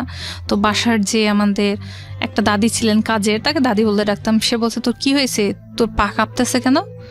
কই না ওই হচ্ছে একটু পড়ে গেছিলাম, সিঁড়ি দিয়ে পড়ে গেছিলাম। কথাটা বলে আমি জাস্ট রুমে চলে আসছি, এসে কোনো রকমে শুধু আমার মায়ের বেডের উপর শুয়ে পড়ছে। আমার মা দৌড় দিয়ে আসছে, এসে আমার পুরো শরীর থরথর করে কাঁপা দেখে আমার মা বলতেছে কি হয়েছে? তারপর আমি বললাম মা আমার শরীর খুব খারাপ লাগতেছে। আমি তখন কেঁদে দিয়েছি, আমি বলতেছি মা আমাকে একটু পানি দাও। মা পানি নিয়ে এসে দিয়েছে, তখন আমার ভেতর থেকে কথা বের হচ্ছে না। আমি তখন বলতেছি মা আমার খুব খারাপ লাগতেছে। মা কয় কি হয়েছে বল। আমি বুঝি না যে কতটুকু ঢাকতে হবে, কতটুকু বলতে হবে। আমি আমার মাকে কিন্তু A to Z বলছি। ওকে, আমার যে মুখের উপর হাতটা চেপে ধরা হয়েছিল এটাও বলছি। মা একটু হয়ে গেছেন, shocked, like she was shocked. মানে তিনি এটা এক্সপেকটেশন করেননি যে আমি সবকিছু খুলে এভাবে বলে দেবো আর উনি এটা শুনবেন, কারণ উনি অভিজ্ঞ একটা মানুষ। উনি আমাকে ফট করে উনি পেছনে একটু সরে গিয়ে দাঁড়িয়ে থেকে ওনার চোখগুলো একটু বড় বড় হয়ে গেল এবং ওনার মুখ দিয়ে বের হইলো, মনে হয় আমরা ছেলেটা ভালো ছেলে চয়েস করতে পারলাম না, মনে হয় ভুল হয়ে গেল কোথাও। প্রথম দিনই উনি এই কথাটা বললো। পরের দিন সকালে এই কথাটা ওনার মুখ দিয়ে বের এখানে হয়ে আমার গেছে। দুটো বিষয় একটু বলা দরকার প্রিয় শ্রোতা, যেটা আমি শুরুতেই আপনাদেরকে একটু ইন্ট্রোডাকশন দিয়েছিলাম যে ডোন্ট অ্যাজিউম, কজ আমাদের জায়গা থেকে এই বিষয়গুলোকে ট্যাবু মনে করা হয়, এগুলোকে ডিসকাস করা অনুৎসাহিত করা হয় এবং এটাকে রেডিও টেলিভিশন বা অন্যান্য জায়গাতে নিয়ে আসাটাকে অনেক বড় রকমের ভুল মনে করা হয়। এবং আমরা আজকে যে নারীবাদী কথাবার্তা শুনি, প্রয়োজন আছে অবশ্যই অফকোর্স, এবং নারীর মুক্তির যেসব কথাবার্তা শুনি সেগুলোর প্রয়োজন আছে। আমরা খুব বেসিক জায়গাতে আছি, নারী স্বাস্থ্যের ব্যাপারে কথা বলি, মাতৃস্বাস্থ্যের ব্যাপারে কথা বলি, এবং একই সাথে আমরা একটা নারীর অধিকারের জন্য ডিসিশন মেকিংয়ের জায়গাটাতে যে ধরনের অধিকার তাদের পাওয়া উচিত সেগুলো নিয়ে আমরা কথা বলি। এবং অবশ্যই সেদিক থেকে বাংলাদেশ অন্যান্য দেশের রোল মডেল হয়েছে এবং সেজন্য সরকারকে অনেক বেশি ধন্যবাদ জানাতে হয় যে না, তারা যুগোপযোগী ভূমিকা রেখেছেন। কিন্তু একটা নারী একটা সংসারের জন্য যত বড় স্যাক্রিফাইস করেন, একটা সংসারের জন্য তিনি সারাটা জীবন জুড়ে, আমি এরকম অনেক নারীর গল্প জানি যারা অনার্স মাস্টার্স পর্যন্ত করেছেন, দেশে তো দূরের কথা, ঢাকা বিশ্ববিদ্যালয় তো দূরের কথা, বিদেশ থেকে পড়াশোনা করে এসে সে কোনো জবে যাননি, শুধু সংসারের জন্য নিজের জীবনটা শেষ করে দিয়েছেন, ছেলে মেয়েদেরকে মানুষ করার জন্য শেষ করে দিয়েছেন। এই নারীর যে পরিবারের প্রতি ত্যাগ, পরিবার তথা সমাজ তথা রাষ্ট্রের জন্য ত্যাগ, সেই ত্যাগের মূল্য আর্থিকভাবে নিরূপণ করা অসম্ভব। কিন্তু এই যে স্বপ্নের যে একটা অপমৃত্যু, দেখুন এরকম একটা মানুষ, এই মেয়েটার কথা যদি আমি বলি, খেয়ালি, সে আপনি তার বড় হয়ে ওঠা এবং তার চাইল্ডহুড এবং তার যে সার্কেল, তার যে পারিবারিক ব্যাকগ্রাউন্ড, তার যে রিলিজিয়াস ইন্টেনশন, তার যে রিলিজিয়াস প্র্যাকটিস, সব জায়গাটা থেকে আপনি তাকে কোনোভাবেই আঙুল তুলতে পারেন না। এবং তার মনের মধ্যে সেই যে কি বলা যেত রাজকুমারের প্রতি প্রতীক্ষা, সেটাকেও আপনি পুত পবিত্রই মনে করতে পারেন। কিন্তু রাজকুমার তার জীবনে আসলো এবং প্রথম রাত, একটা কথা আছে, first sight is the last sight, প্রথম দর্শনই শেষ দর্শন। প্রথম দিনই যে অভিজ্ঞতার মুখোমুখি হলো, এটা কয়জন মানুষের ভুলের কারণে? এটা আমি মনে করি বেশ কয়েকজন মানুষের ভুলের কারণে। প্রথম ভুলটা তার পরিবার থেকে, এবং যেই মা চোখ বড় করে পিছন দিকে চলে গেলেন, বা তার একটা বড় বোনও ছিল, তারা যদি তাকে একটু বেসিক এডুকেশনটা দিতেন, যেটা আমাদের ধর্মেও পারমিট করা হয়। হ্যাঁ, আমি কিন্তু এখানে ধর্ম বহির্ভূত কোনো কথা বলছি না, আমাদের ধর্মে অনেক বেশি পারমিট করা হয় এবং সুস্থ উপায়ে তাকে এইসব বিষয়ে জ্ঞান দেওয়ার জন্যে, এবং সেটা তিনি দেননি, পরিবারের কেউ দেননি। সো এটা একটা বড় রকমের ভুল। দ্বিতীয় ভুলের জায়গাটায় আপনি আসেন, এটাকে আপনি কীভাবে কনসিডার করবেন? দেখুন, সে একজন ডক্টর এবং সে এক্সপেক্টেডও ছিল তার জীবনে, কিন্তু এই ভদ্রমহিলা এক্সপেক্টেড ছিল, যে কারণে ফোনে কথাবার্তা হয়েছে, চেয়েছে, বিয়ে শাদী করেছে। তো এতটুকু পরিমাণ কনভারসেশন তো তাদের মধ্যে হতেই পারতো। আর যদি নাই হয়ে থাকে, যদি বুঝলাম যে ঠিক আছে সে অনেক বেশি হেজিটেশন ফিল করতেছে এবং সেই হেজিটেশনের জায়গাটা থেকে মেয়েটাকে সে রিসিভ করতে পারছে না, ঠিক আছে, তারপরে হয়তো বা সে ভুল করে এরকম একটা কাজ করে ফেলেছে, তাহলে এই লম্বা সময় ধরে বারবার হোল নাইট, এবং তার তো একটু হলেও ওই জায়গাটায় নিজেকে সংবরণ করাটা উচিত ছিল। তো সব কিছু মিলিয়ে যে ঘটনাটার যে রেজাল্টটা দাঁড়ালো, সেটা হচ্ছে একটা মেয়ে সুস্থ উপায়ে বা যে কোনোভাবেই হোক বড় হওয়া, এবং তার জীবনের যে চরমতম একটা স্বপ্ন, সেই স্বপ্নের মারাত্মক রকমের অপমৃত্যু। এবং এই অপমৃত্যুর কফিনে পেরেক মারল হচ্ছে পরের দিন সকালবেলা তার মা, এবং যখন সে এক ধাপ পিছিয়ে গিয়ে বলল যে আমরা মনে হয় ভুল ছেলেটাই চয়েস করলাম, এটা তো তার মেয়ের মনের মধ্যে আরও বড় সন্দেহ তৈরি করবে, রাইট? সো আপনারা দেখুন, এই ঘটনাটিকে ওই বাংলা সিনেমার বাসর রাত হিসেবে দেখলে হবে না, আমি বরং এই ঘটনাটিকে এভাবে দেখতে চাই যে একটা মেয়ের জীবনের ভয়ানকতম রাত, এবং সেটা শুধুমাত্র খেয়ালির জীবন না, বাংলাদেশের অনেক মেয়ের জীবনে এরকম ঘটনা ঘটে। এবং আমরা মনে করি এই বিষয়গুলো নিয়েও আমাদের সচেতন হওয়ার প্রয়োজন আছে, কারণ সুস্থ সম্পর্কের ক্ষেত্রে প্রত্যেকটা বিষয়েরই সুন্দর বিন্যাস প্রয়োজন। জি, আমরা যেখানটায় ছিলাম আমি সেখান থেকে আবারও ফিরে আসতে চাই। আপনি আপনার মা এরকম একটা কথা বলে থাম করে পিছিয়ে গেলেন, তারপর? সেদিনটা এভাবে কেটে গেল অসুস্থতার মধ্যে শুয়ে থেকে। তো ঠিক সেদিন রাত্রে আমি ওনাকে ফোন করছি, নিজে থেকেই টেলিফোনে ফোন করছি ওনার চেম্বারে। আমার সমানে ব্লিডিং হচ্ছিল শরীর থেকে। মানে আমি 5 feet 5 inches, সেই হিসাবে আমার ওয়েট ছিল 45 কেজি। তো আমার এত ব্লিডিং হচ্ছিল, আমি তাকে ফোন করলাম যে তুমি আমাকে ডাক্তারের কাছে কি নিবা না? উনি ডাইরেক্ট বললেন, আমার কথাটা স্পষ্টভাবে মনে আছে, একটা পড়া মুখস্থ করার মতো, আমার আজও মুখস্থ আছে কথাটা তার। সে বলছে, আমি কিচ্ছু জানি না, কেন হয়েছে কি হয়েছে আমি কিচ্ছু জানি না, আমি এসবের রেসপন্সিবল না, আমি এসবের জন্য আমি মোটেও রেসপন্সিবল না, কি হয়েছে আমি জানি না, কেন ব্লিডিং হচ্ছে আমি জানি না। সে কথা বলে আমার তখন মনে হলো যে আমাকে কেউ 100 ভোল্ট আমাকে শক দিল, মানে আমি পুরো থ হয়ে গেছি। আপনি একটু মাইক্রোফোনের কাছে আসেন প্লিজ। আপনি একটু আমি ওনার সাথে মানে কি বলবো আমি অ্যাকচুয়ালি বুঝতে পারছিলাম না, আমি অ্যান্সার কি দিব, রিপ্লাই কি হবে। তো এটা কি একটা মানে তর্ক বিতর্কে তখন বুঝি না। ফার্স্ট একটা পুরুষ, হি ওয়াজ ডক্টর রাইট? জি, ভেরি আনফরচুনেট। আর আমাদের এটা second day, right right, day of second of our marriage life. Right. তো সেকেন্ড ডেতে তার সাথে আমি কিভাবে কনভারসেশন করবো, আই ডিডন্ট নো দ্যাট। তো আমি শুধু তাকে বলছি যে ওকে ঠিক আছে, আমি ফোনটা রেখে দিয়েছি, উনিও ফোনটা রেখে দিয়েছেন। ওই দিনটা পার হয়ে গেছে। থার্ড ডে উনি আমাকে সকাল 11টার দিকে ফোন করছেন। ফোন করে উনি বলছেন যে ঠিক আছে, আজকে তোমার অ্যাপয়েন্টমেন্ট নিয়ে রাখছি, বিকাল 5টার দিকে রেডি হয়ে ক্লিনিকে চলে আসবা। তো আমার হাজবেন্ড যে ক্লিনিকে জব করতেন সেটার 2টা শাখা ছিল। তো একটা শাখায় উনি বসতেন, আরও ডক্টররা বসতেন, আর একটা শাখায় গাইনিকোলজিস্টরা বসতেন, যেখানে আরও অনেক ডক্টররা বসতেন। তো সেইখানে দ্বিতীয় শাখাতে নিয়ে যাওয়া হলো। উনি ওয়েট করতেছিলেন, আমি গেলাম। যাওয়ার পরে যে সিনারিটা দেখছি, উনি জাস্ট ওয়াইফকে রিসিভ না করে উনি দূর থেকে দেখতেছেন যে আমি রিক্সাতে নামছি। উনি ওইখান থেকে আমাকে ইশারা করে বুঝাইছেন যে ভেতরে আসো বলে উনি আগে আগে চলে গেছেন, আমি পেছন পেছন আসতেছি। আমি কিন্তু কিছু দূর গিয়ে মানুষের ভিড়ে তাকে দেখতে পাচ্ছি না। তো উনি দূরে থেকে আবারও আমাকে দেখে হাত ইশারা করলেন, মানে উনি জাস্ট ওয়াইফকে যে মানুষ নিয়ে যায় পাশে করে, এখন বুঝি যে ওয়াইফকে মানুষ সঙ্গে করে নিয়ে যায়। তো উনি জাস্ট হাত ইশারা করলেন, আমি চলে গেলাম। ঠিক আছে, পরে ডক্টরের রুমে নিয়ে যাওয়া হলো গাইনিকোলজিস্ট। উনি বসতে বললেন। উনি পার্সোনালি আমাদের চিনতেন, কারণ আমার দোলা ভাই ওইখানকার স্টাফ। সো বললো, পিচ্চি তুমি কেমন আছো? আমি কই ম্যাম এরকম অবস্থা। তো উনি আমাকে জাস্ট চেক আপ করলেন। চেক আপ করে বললেন, বলে তোমার জামাইকে ভেতরে ডাকো। কি করে? আমি কই আপনাদের এখানকার স্টাফ। তো বলছে তাই, কি করে সে? আমি বললাম যে সে বিটিএস ডক্টর। ভিতরে ডাকো তাকে। তাকে ডেকে আনা হলো, তাকে বসিয়ে তখন বলা হলো যে এই ছেলে, এই পিচ্চির মেয়েটার সাথে কি করেছো? সে তো অনেক অসুস্থ, তুমি অ্যাটলিস্ট 15 দিন বাসায় আসবে না। তারপর আমাকে ডাক্তার 15 দিনের রেস্ট দিয়েছেন। তো 15 দিন উনি আসতে পারবেন না। ঠিক 15 দিন পরে উনি আমাদের বাসায় আসছেন। তো ফ্যামিলি মেম্বারদের সাথে কথা হয়েছে, তারা অনুষ্ঠানটা করবে যখন উনি এখান থেকে চলে যাবেন, মেবি 1 বছর পরে উঠাই নেওয়া হবে, এগুলো যেটা বলে ফ্যামিলি মেম্বারদের মধ্যে কথা হয়েছে। তো তখন আমার জামাই বলল যে ঠিক আছে 1 বছর পরে উঠাই নেবে, ততদিনে আমি তো এখানে থাকবো, আমার ইন্টার্নশিপ 1 বছরের এখানেই থাকবে, তো আমি মাঝে মধ্যে আসব। উনি হোস্টেলে থাকতেন এবং মাঝে মধ্যে আমাদের বাসায় আসতেন। আমার বাবা একটা রুম তার জন্য দিয়ে দেন, বরাদ্দ করা হয় আমাদের বাসায়।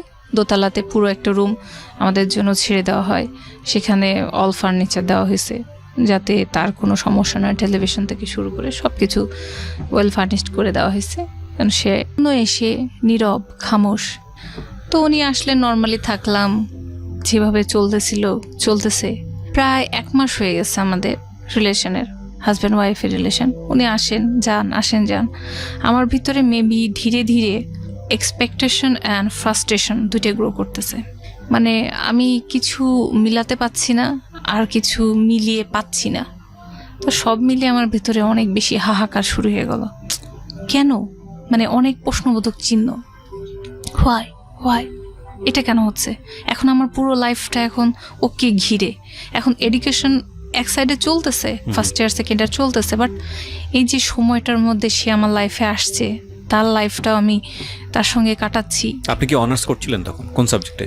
এটা হচ্ছে জুওলজি। কোথায় পড়ছিলেন? এটা রাজশাহী কলেজে। ওকে। এইভাবে আমার পড়াশোনা চলছে, তার সঙ্গে আমার রিলেশনশিপও চলছে। আমি কলেজও করতেছি, বাসাও মেনটেন করতেছি। তো তারপরে আমার বান্ধবীরা জিজ্ঞাসা করতো কেমন চলতেছে বলো।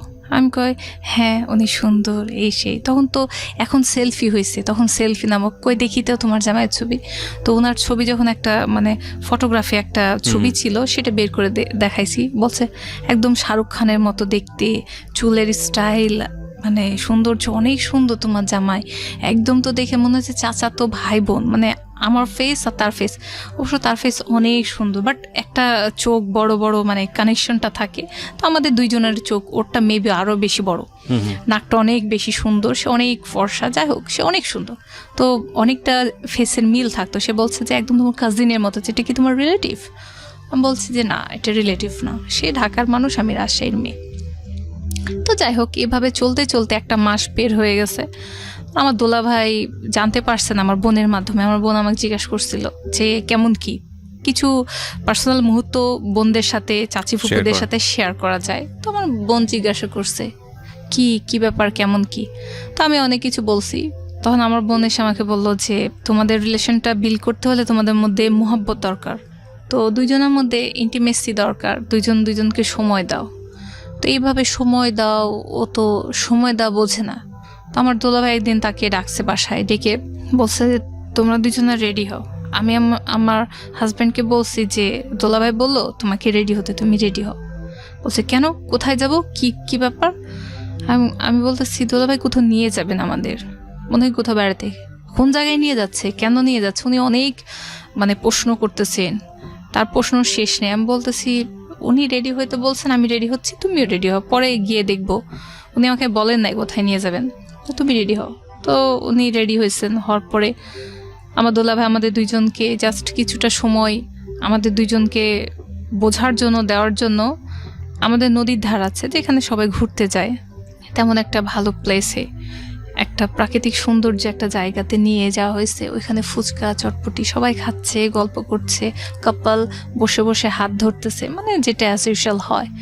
তো এখানে নিয়ে গেছে এবং বলতেছে যে দেখো তোমরা এই জায়গায় বসো, আমরা ওইদিকে গেলাম। আমার বন্ধুলা ভাই চলে গেলেন আর এক সাইডে, আমাদের এক জায়গায় দিয়ে গেলেন। উনি পাশে বসে আছেন, আমি পাশে বসে আছি, বাট উনি আমার সাথে কোনো রকমের কোনো কথা বলতেছেন না, খামোশ। আমি ভাবতেছি হয়তো বা শাইনেস বা এটাই ন্যাচারাল, বা কথা বলতেছেন না কেন। আমার বন্ধুরা ভাই মেবি দূরের থেকে ফলো করতেছিলেন যে আমাদের মধ্যে কোনো কথাবার্তা হচ্ছে না। আমি তাকে কিছু জিজ্ঞাসা করলে উনি হয়তো বা হ্যাঁ অথবা না, অথবা মাথা নড়িয়ে উত্তরটা রিপ্লাই করতেছেন। তো এভাবে কিছু সময় অতিবাহিত হওয়ার পরে আমার পুরো টোটাল মুহূর্তটা আমার একদম খারাপ লাগতেছিল যে আমরা আসলাম দুইজন হাজব্যান্ড ওয়াইফ, বাট আমরা প্রেমিক প্রেমিকার মতো হাসি, একটু লাউডলি হাসা, জলিনেস বা আনন্দ করতেছে, কথা বল। আমিও চুপচাপ বসে রয়েছি, সেও চুপচাপ বসে রয়েছে, সেও সোজা দেখে, আমিও সোজা দেখি। আমাদের দুইজনের মধ্যে সে জিনিসটা একদমই মানে আমার ভেতর থেকে ফিল হচ্ছে না, কারণ উনি আমার সাথে সেভাবে আসতেছেন না, আমি ওনাকে পাচ্ছি না সেভাবে। আমার ভিতরে আরও বেশি খারাপ লাগতেছে, কি করব আল্লাহ, কেন এরকম হচ্ছে। চলে আসলাম, ব্যাগ বাসায় আসলাম। রাতে উনি নিয়ে ফার্স্ট ওই দিন রাত্রে, আমাদের বিয়ের 1 মাস পরে ফার্স্ট ওই দিন রাতে উনি আমার সাথে কিছু কথা কাটাকাটি করে। কেন তোমার দোলা ভাই আমাকে নিয়ে গেল, কেন নিয়ে গেল? ওকে, উনি এটা ঠিক মতো নেন নাই। তুমি আমার ওয়াইফ, তোমার সঙ্গে আমি তো ঘরে সময় কাটাইতে পারি, তোমাকে নিয়ে বাইরে যাওয়ার কি আছে? তোমাকে বোঝার জন্য আমাকে বাইরে নিয়ে কেন যাইতে হবে? ওনার এই কথাটার অ্যাকচুয়ালি অ্যান্সার আমার কাছে ছিল না। মানে আমি বলতে গেলে একটা ডাক্তার মানুষের সাথে কথা বলবো, আমি নর্মাল লাইনে পড়ি, আর আমাদের বংশের ফার্স্ট ডাক্তার জামাই যাকে বলা হয়, ঢাকার ছেলে জামাই, সে একটা ভালো ফ্যামিলি বিলং করে, তার ফ্যামিলিতে সবাই ডাক্তার, সবাই ইঞ্জিনিয়ার, সবাই হাই কোয়ালিফাইড। তো আমি তার সাথে তর্ক কখনোই করব না, আমি একদম চুপচাপ ছিলাম। আমি ভাবছি ঠিকই তো, আমার জামাই তো ঠিকই বলছে, এটা বাইরে নেওয়ার কি আছে, ঘরেই তো আমরা দুইজন হাজব্যান্ড ওয়াইফ, তো থাকি না কেন? আসলে মনে হয় আব্দুল্লাহ ভাই এটা ভুল কাজ করছে। উনি আমাকে যেটা বুঝাইতেন ঠিক আমি সেভাবে ঘুরে যাইতাম, বুঝতাম। তো বুঝের জায়গাটা আমাকে সে ফিল আপ করে দিল। আমি বললাম ঠিকই তো। মেবি সপ্তাহে উনি 2 দিন আসতেন আর বাকি দিন আসতেন না, অথবা 3 দিন আসতেন, বাকি দিন আসতেন না। তখন বাকি দিনগুলো আমি কেমন যেন অবুঝের মতো হয়ে গেলাম। সেই তো আমার হাজব্যান্ড, সেই তো আমার প্রেমিক, সে আমার পুরুষ, সে আমার জীবনের ফার্স্ট পুরুষ, সে কেন আসছে না? সে হুট করে আসে, হয়তো বা দেখা যাচ্ছে রাত 11টা বেজে গেছে, শুয়ে পড়েছি, আমি কাঁদতেছি, কাঁদতে কাঁদতে কাঁদতে কাঁদতে আমার বিছানাটা পুরো ভিজে গেছে, বালিশটা ভিজে গেছে, উনি আসছেন।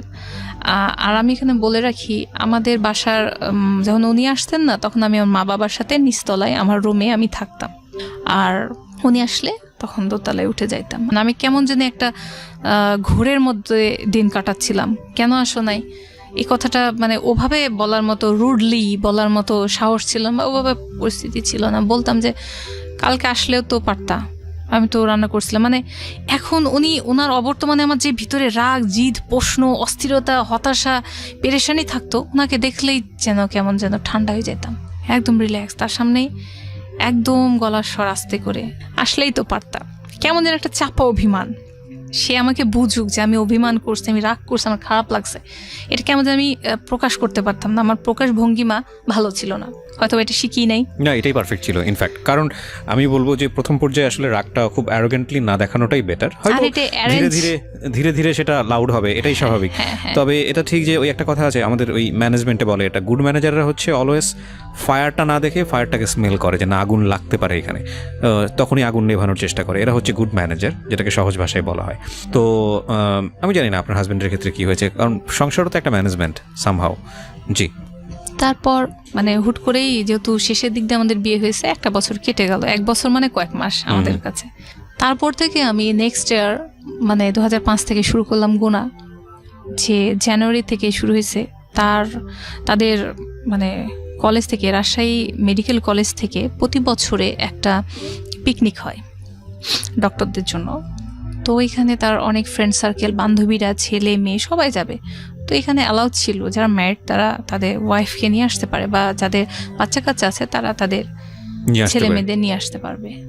উনি যখন এসে বললেন যে এখানে আমাদের পিকনিকের অনুষ্ঠানটা হবে, সবাই দূরে যাবে, সরকার থেকে একটা বাস দিয়েছে, সবাই যাবে, আমারও ভালো লাগছে যে তাহলে আমিও যাব, ডাক্তার ওয়াইফ হিসেবে দেখা হবে, সবার সাথে কথা হবে। তো উনি আমাকে বললেন না আমি যাব না। আমি বলছি কেন, আমি তো অলরেডি ড্রেস সিলেক্ট করছি যে যাব একটা, তুমি তো বলছো হবে। বলতেছেন যে হবে বলেছি, কিন্তু তোমাকে নিয়ে যাব এটা তো বলি নাই। আমি বলছি যে এটা কি হইলো, নিয়ে যাবে না? আমি বলছি যে নিয়ে যাবা না? বলছে যে তাহলে আমিও যাব না। আমি কই কেন, চলো একসাথে যাই। আমি তো বলি নাই তুমি যেও না, একসাথে যাই, দেখা হবে। কই না, ডাক্তারদের মাঝে আমি বিয়ে করেছি, তুমি তো নন মেডিকেল, তো সবাই জিজ্ঞাসা করলে অনেক সময় থাক, ওরা হাসাহাসি করবে, কি দরকার। আমি কই তুমি তাহলে কি দেখে পছন্দ করে, তাহলে তোমার তো উচিত হয়নি বিয়ে করা। এটা নর্মালি বলতেছি। সে বলতেছে যে বিয়ে করছি, আমার ভাল লাগছে, তোমার চেহারা দেখে আমার ভাল লাগছে। আর আমার মনে হয়েছে, উনি তখন বলেই দিলেন যে আমার মনে হয়েছে আমি অনেক কিছু পাবো এই ফ্যামিলি থেকে, আমি হেল্প পাবো। তখন আমি তাকে জিজ্ঞাসা করে ফেললাম কেমন হেল্প, হোয়াট ইজ হেল্প। এই প্রশ্নটা রেখে আমরা একটা বিরতিতে যাই। প্রিয় শ্রোতা, সংসার একটা অনেক বড় যুদ্ধক্ষেত্র।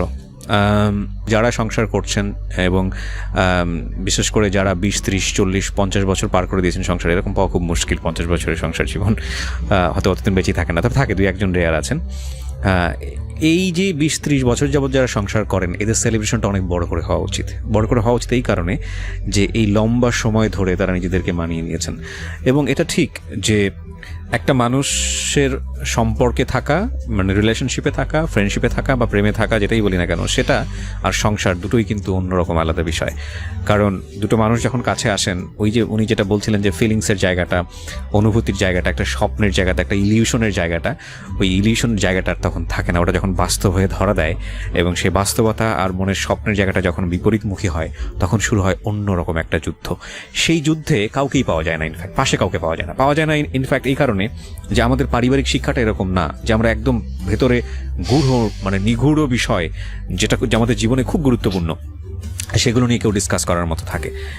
এবং এটা আসলে খুব গুরুত্বপূর্ণ। এই বিষয়গুলো নিয়ে এখন আমাদের সমাজে অনেক কথা হচ্ছে, ছোটখাটো বিষয় নিয়ে আলোচনা হচ্ছে, মেয়েরাও অনেক নিজেদের ভয়েস রেইজ করছেন। এবং আমার মনে হয় যে এই বিষয়গুলো সাইকিয়াট্রিক অ্যাঙ্গেল থেকে আরও বেশি পরিমাণে ডিপলি ব্যাখ্যা হওয়া প্রয়োজন। কারণ দুজন মানুষ যখন সংসার করেন, তখন দুজন মানুষের চলতে ফিরতে যে বিভিন্ন রকমের সমস্যা, সেই সমস্যা সমাধানের জন্য সেরকম ইনস্টিটিউট থাকা উচিত, সেরকম লেখাপড়া থাকা উচিত, সেরকম প্রতিষ্ঠান থাকা উচিত যেখানে গিয়ে মানুষ নিজেদের কাউন্সেলিংগুলো নিতে পারে। আমরা গেস করছি যে এই সংসারটা হয়তো ভবিষ্যতে আমরা যা শুনবো সেটা আরো বিপরীতমুখী হয়েছে, কিন্তু সবসময় যে কথাটা বলি, জীবন বাবার সাথে কথা বলো, আমার আব্বাকে বলিও, তুমি বলতে পারবা না। আমি কই যে আমি কি বলবো, এলোমেলো হয়ে যাবে, হয়তো আমি তাদের বুঝে বলতে পারবো না। তো তোমার কথাটা বড়দের সাথে তুমি সেভাবে, তুমি একজন শিক্ষিত মানুষ, সুন্দরভাবে উপস্থাপন করতে পারবা। তো এই কথাটা যখন বললাম তখন উনি বললো যে ঠিক আছে, সময় হোক, আমি চলে যাওয়ার আগে তোমার বাবা মায়ের সাথে বসবো। মানে ওনার ট্রেনিং শেষ হয়ে গেল, উনি যেদিন চলে যাবেন তখন বলবেন। তো 2005-এ ওনার অগস্টে ট্রেনিং শেষ, তো উনি চলে আসবেন ঢাকায়, তারপরে আমাদের উঠায় নেওয়া যা হবে হবে। ইন দ্য মিন টাইম ওর ফ্যামিলি থেকে কেউ আসেনি আপনাদের এখানে আপনাকে দেখতে না। বা কেউ করতে আসেনি? না না, Okay. তাদের যেহেতু বাবা ছিল না, তো পরবর্তীতে ধীরে ধীরে বুঝলাম যে এটাই নর্মাল, Okay. তাদের ফ্যামিলিতে এটা নর্মাল। কারণ মায়ের তেমন একটা অবস্থান তাদের জীবনে এটাই আছে যে তার মা মানে ধর্মীয় অনুশাসন অনেক পালন করেন, একদম 24 ঘন্টায় নামাজে আমার শাশুড়ি বসে থাকেন, কোরআন, নামাজ, খতম এইসব নিয়েই উনি অনেক ব্যস্ত। দারুণ মজার ব্যাপার যে আমার শ্বশুর যে সময় বিয়ে করেন, উনি ইঞ্জিনিয়ার ছিলেন খুলনাতে। তো যখন ওনারা সরকারি কোয়ার্টার থাকতেন তখনই আমার ননাস প্রেম করে আমার এই নন্দায়ের সাথে বিয়েটা হয়েছে ভেগে।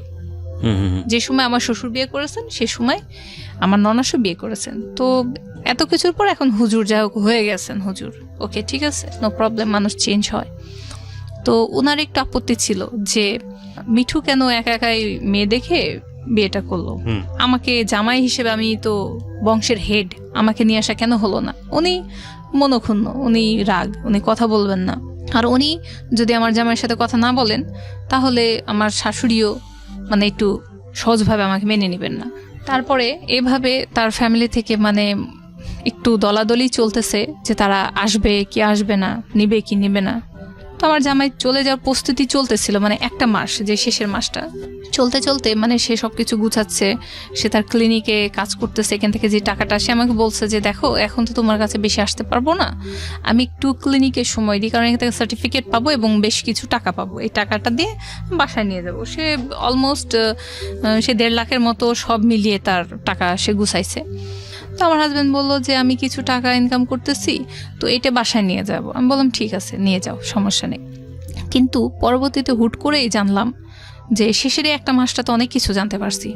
হুট করেই যখন সে আমার বাসাতে আসতো সপ্তাহে 1 দিন বা 2 দিন, 1 ঘন্টা 2 ঘন্টার জন্য, অথবা ওভারনাইট, তো যদি কখনো দুপুরে আসতো কিছুক্ষণ থেকে বৈকালবেলায় চলে যেত, তখন সে আমার সঙ্গে আছে। এই সময়তে কল আসে বারবার, তার কিন্তু মোবাইল আছে, কল আসে, আমি আগে বলছি আমার মোবাইল ছিল না, কল আসে। তো উনি কল কেটে দেন। আমি তখন বলতাম যে কল রিসিভ করো, তো হয়তো তোমার কোনো ফ্রেন্ড, বলছে হ্যাঁ ডক্টর রেমন নামে বা অন্য কোনো ডক্টরের নাম দিয়ে সেভ করা আছে। তো উনি কেটে দিতেন, আমি বুঝতাম না, আমি তো মনে করি হ্যাঁ ফ্রেন্ড সার্কেল, ডাক্তার মানুষ থাকতেই পারে, ডাকতেছে। উনি কাটতে এক সময় পুরো মোবাইল বন্ধ করে দেয়। আমি বলি যে তোমার ফ্রেন্ড ফোন করতেছে, কেটে দিচ্ছ বা সাইলেন্ট করে রাখো, কিন্তু ফোন বন্ধ করে দিলে অনেক পেশেন্ট তো ফোন দিবে তোমাকে এখন ডিউটির সময়, থাক বাদ দাও। তো আমার ভেতর থেকে কেমন যেন বলে না, মেয়েদের একটু সিক্স সেন্স একটু বেশি থাকে, এটা থাকে। তো আমার কেমন জানি খটকা লাগতো, আমি দেখতেছি, আমি সন্দেহ করি না, কিন্তু বলতেছি সন্দেহ করি না, কিন্তু কেমন জানি খটকা লাগতেছে তার অ্যাটিটিউডে। সে কেটে দিচ্ছে, মোবাইল বন্ধ করে দিচ্ছে, তার ফ্রেন্ডরা তো ফোন করে, আমার সামনে রিসিভ করে। তো সে যখন ওয়াশরুমে বা বাইরে কোথাও একটু কিছু সময়ের জন্য যাইতো, এটা চোরামি বলতে হয়, এটা অভদ্রতা বলতে হয়, কিন্তু আমি সেই অভদ্রতা করেছি। তার মোবাইলটা অন করে, এটা জানি না ওয়াইফরা করে কিনা, সেটাই ফার্স্ট আমার ছিল যে তার নাম্বার চুরি করা যাকে বলে, তার সেই নাম্বারগুলো আমি চুরি করছি, ডায়াল নাম্বার বা রিসিভ, অত ভালো করে বুঝি না মোবাইল চালানো। তারপর তার ডায়াল আর রিসিভ এরকম নাম্বারগুলো একটু টুকে নিয়ে তাড়াতাড়ি আবার মোবাইল বন্ধ করে রেখে দিয়েছি। এই অন্যায়টা করছি, কিন্তু করাটা আমার মানে আমার জন্য সুখকর হয় নাই, হয়তো অনেক কিছু না জানাই বেটার আমার জন্য ছিল। তো আমি তখন সেই নাম্বারটুকে নিয়ে বললাম যে মোবাইল নেই, সো এটা বাইরে গিয়ে, আগে দোকান এখনো আছে কিন্তু এখন সেটা নেই, বাইরে দোকানে গিয়ে, মোবাইলের দোকানে গিয়ে টাকা দিয়ে মোবাইল নিয়ে কথা বলতে হইতো, তো এখন আর মনে হয় সেটা হয় না। তো আমি দোকানে গেছি, মাকে বলছি মা কিছুক্ষণের সময়ের জন্য বাইরে থেকে আসতেছি। আমি বাইরে গিয়ে টাকা দিয়ে মোবাইলে দোকানে গিয়ে তখন নাম্বার ডায়াল করে, যখনই নাম্বার ডায়াল করছি ওই পার্ট থেকে আমার কাছে একটা আওয়াজ আসে মেয়ের। তখন আমি হয়ে গেছি, ডাক্তার রেমন মেয়ে। তারপর আমি বলছি হ্যালো আপু, আসসালামু আলাইকুম। তখন বলছে ওয়ালাইকুম আসসালাম। জি আপু আপনি, আমি একটা মানে অন্য একটা নাম বলছে, আপু আপনি এই না? বলছে না আমি রেনু। আপু আপনি জায়গাটা কোথায় ছিল আপু? আপনি না বলছিলেন আমাকে ফোনে, আমি ভুলে গেছি। আমি জাস্ট বানিয়ে আন্দাজেই কথা বলতেছি তার সাথে, মেয়ে মানুষ কথা বলাই যায়। আপু আপনার এখানে আসতে চাইছিলাম, আপনি ঠিকানাটা যে কি বলছিলেন আমি ভুলে গেছি, আপু আর একবার বলবেন? কেন ভার্সিটি এত নম্বর হল? সে যাক হলের নাম বলছে। আমি তখন ঠাস করে ফোনটা, তার নামটা শুনে, তার প্লেসটা শুনে, আমি লোকেশন শুনে আমি কেটে দিয়েছি। তখন আমি পুরা হয়ে গেলাম যে আমার হাজব্যান্ডের হয়তো বা কোনো মেয়ে বান্ধবী আছে, এবং সেটা বান্ধবীর চাইতে একটু বেশি। সে ডক্টর রেমন না, সে একটা রাজশাহী ভার্সিটিতে পড়া, একটা ম্যাথের সাবজেক্টে পড়া একটা মেয়ে বান্ধবী। তো তার সাথে অ্যাজ ইউজুয়াল থাকবে মেডিকেল স্টুডেন্টদের সাথে বন্ধুত্ব, এভাবে একটা মানে ভার্সিটির মেয়ের সাথে নিশ্চয়ই এটা রিলেশনশিপটা অনেক গাঢ়। আর সে যেহেতু নামটা চেঞ্জ করে রাখছে, আমার খুব খারাপ লাগছে। আমি ওনার ক্লিনিকের সাথে সাথে চলে গেলাম, মানে বাসায় ফেরত নাই, আমি সেই বাইরে থেকে দোকান থেকে আমি তার ক্লিনিকে চলে গেছি। গিয়ে হুট করে আমাকে দেখে সে শকড হয়ে যায়, তুমি এখানে, আমাকে ফোন দিয়ে আসলা না, কেন আসছো, কি ব্যাপার? আমি কই তোমার সাথে একটু কথা আছে। বসো, বসায় রাখছে আমাকে। তারপরে তার অনেক পেশেন্ট ছিল, সে একটার পর একটা রুগী দেখতেছে, আমি বসে রয়েছি। বসে থাকতে থাকতে অলমোস্ট 2 ঘন্টার মতো হয়ে গেছে, অনেক রাত হয়ে যাচ্ছে। আমি সন্ধ্যা 7টাতে গেছি, 2 ঘন্টা হয়ে গেছে। আমি বলছি যে এখন পর্যন্ত সে আসে না, সময় দেন। আমি তো তাকে বাসায় নিয়ে গিয়ে তার সাথে আমি কথা বলতে পারবো না, কারণ হয়তো বা এই সাবজেক্টে কথা বলতে লাগলে আমার মা বাবা কিছু জানতে পারবেন, এটা ঠিক হবে না, শুভকর হবে না। তো আমি তার জন্য ওয়েট করতেছি যে সে আসবে, আমার সাথে কথা বলবে, হয়তো বা সে কিছু বুঝতে পারছে। আমি কিভাবে কথাটা উঠাবো আমি নিজেও বুঝতেছি না। পরে উনি আসছেন, ওনাকে আমি বললাম যে রেনু নামের কাউকে কি চেনো? রেনুকে তুমি রেমন নাম দিয়ে সেভ করছো? এই সেই রেমন, ডক্টর রেমন? তখন সে বলতেছে যে এই কথা এখানে বলার জন্য তুমি আসছো, এটা তো তুমি বাসায় আমাকে জিজ্ঞেস করতে পারতা। আমি বলতেছি যে আমি তো শিওর ছিলাম না যে তুমি বাসায় যাবা কিনা। আমার খারাপ লাগতেছে, আমি টোটালি কাঁদতেছি, অথচ সে আমাকে এমন ভাষায়, মানে কড়া ভাষায় সে আমাকে কথাটা বলতেছে, শুরু করেছে। হ্যাঁ, যেন আমি একটা অপরাধ করছি, আমি একটা মেয়ে মানুষ হয়ে কেন ঘরের বউ হয়ে ক্লিনিকে আসলাম, আমি অন্যায় করলাম। মানে তখন আমারও মনে হচ্ছে যে ঠিকই তো, আমার মনে বাসায় থাকা উচিত ছিল। তো আমার ভিতরে এত অস্থিরতা শুরু হয়ে গেছে যে প্রেমিকা, মানে এটা আমার কাছে শক। প্রেমিকা আছে, আবার মিথ্যা কথা বলতেছে। বাসায় চলে গেলাম, আমি বললাম যে তুমি তাহলে চলে আসো, বাসায় আমরা কথা বলবো। বাসায় গিয়ে ওয়েট করতেছি, উনি রাতে আসছেন, খাওয়া দাওয়া হয়েছে, সব কিছু হয়েছে। পরে আমি কান্নাকাটি করতেছি, মানে ওনাকে বলতে পারছি না, কান্নাকাটি করতেছি যে তুমি আমাকে এভাবে ধোঁকা কেন দিতেছো, কে মেয়েটা, তুমি আমাকে বলো। তখন সে বলতেছে এত কান্নার কি আছে, সে আমার এক্স লাভা। আমি তখন আমি কই যে তাহলে আগে কেন আমাকে বলো নাই? তখন বলতেছে শুনবা, এসব কথা শুনতে হয়, যে বলো, সমস্যা নেই, সব বলো, আমি শুনবো। তখন সে ওই রাতে, সারাটা রাত আমার মনে আছে যে ভোর একদম 6টা বেজে গেল, সূর্য উঠে গেল, সবকিছু হয়ে গেল, কিন্তু তার কথা শেষ হইলো না। আমি সারাটা রাত জেগে তার কথা শুনতেছি, সবকিছু বললো। একটা ওয়াইফ হিসেবে মানে মানুষ অনেক রিয়াক্ট করে যে হ্যাঁ কেন আগে হয়নি। আমার মাথার মধ্যে কখনো আসে নাই যে তার প্রেমিকা থাকতে পারে, কি তার একটা লাভার থাকতে পারে, বা এত কিছু হইতে পারে। সে আমাকে সারা রাত বললো তার কয়টা প্রেমিকা ছিল, কিভাবে তার আসছে।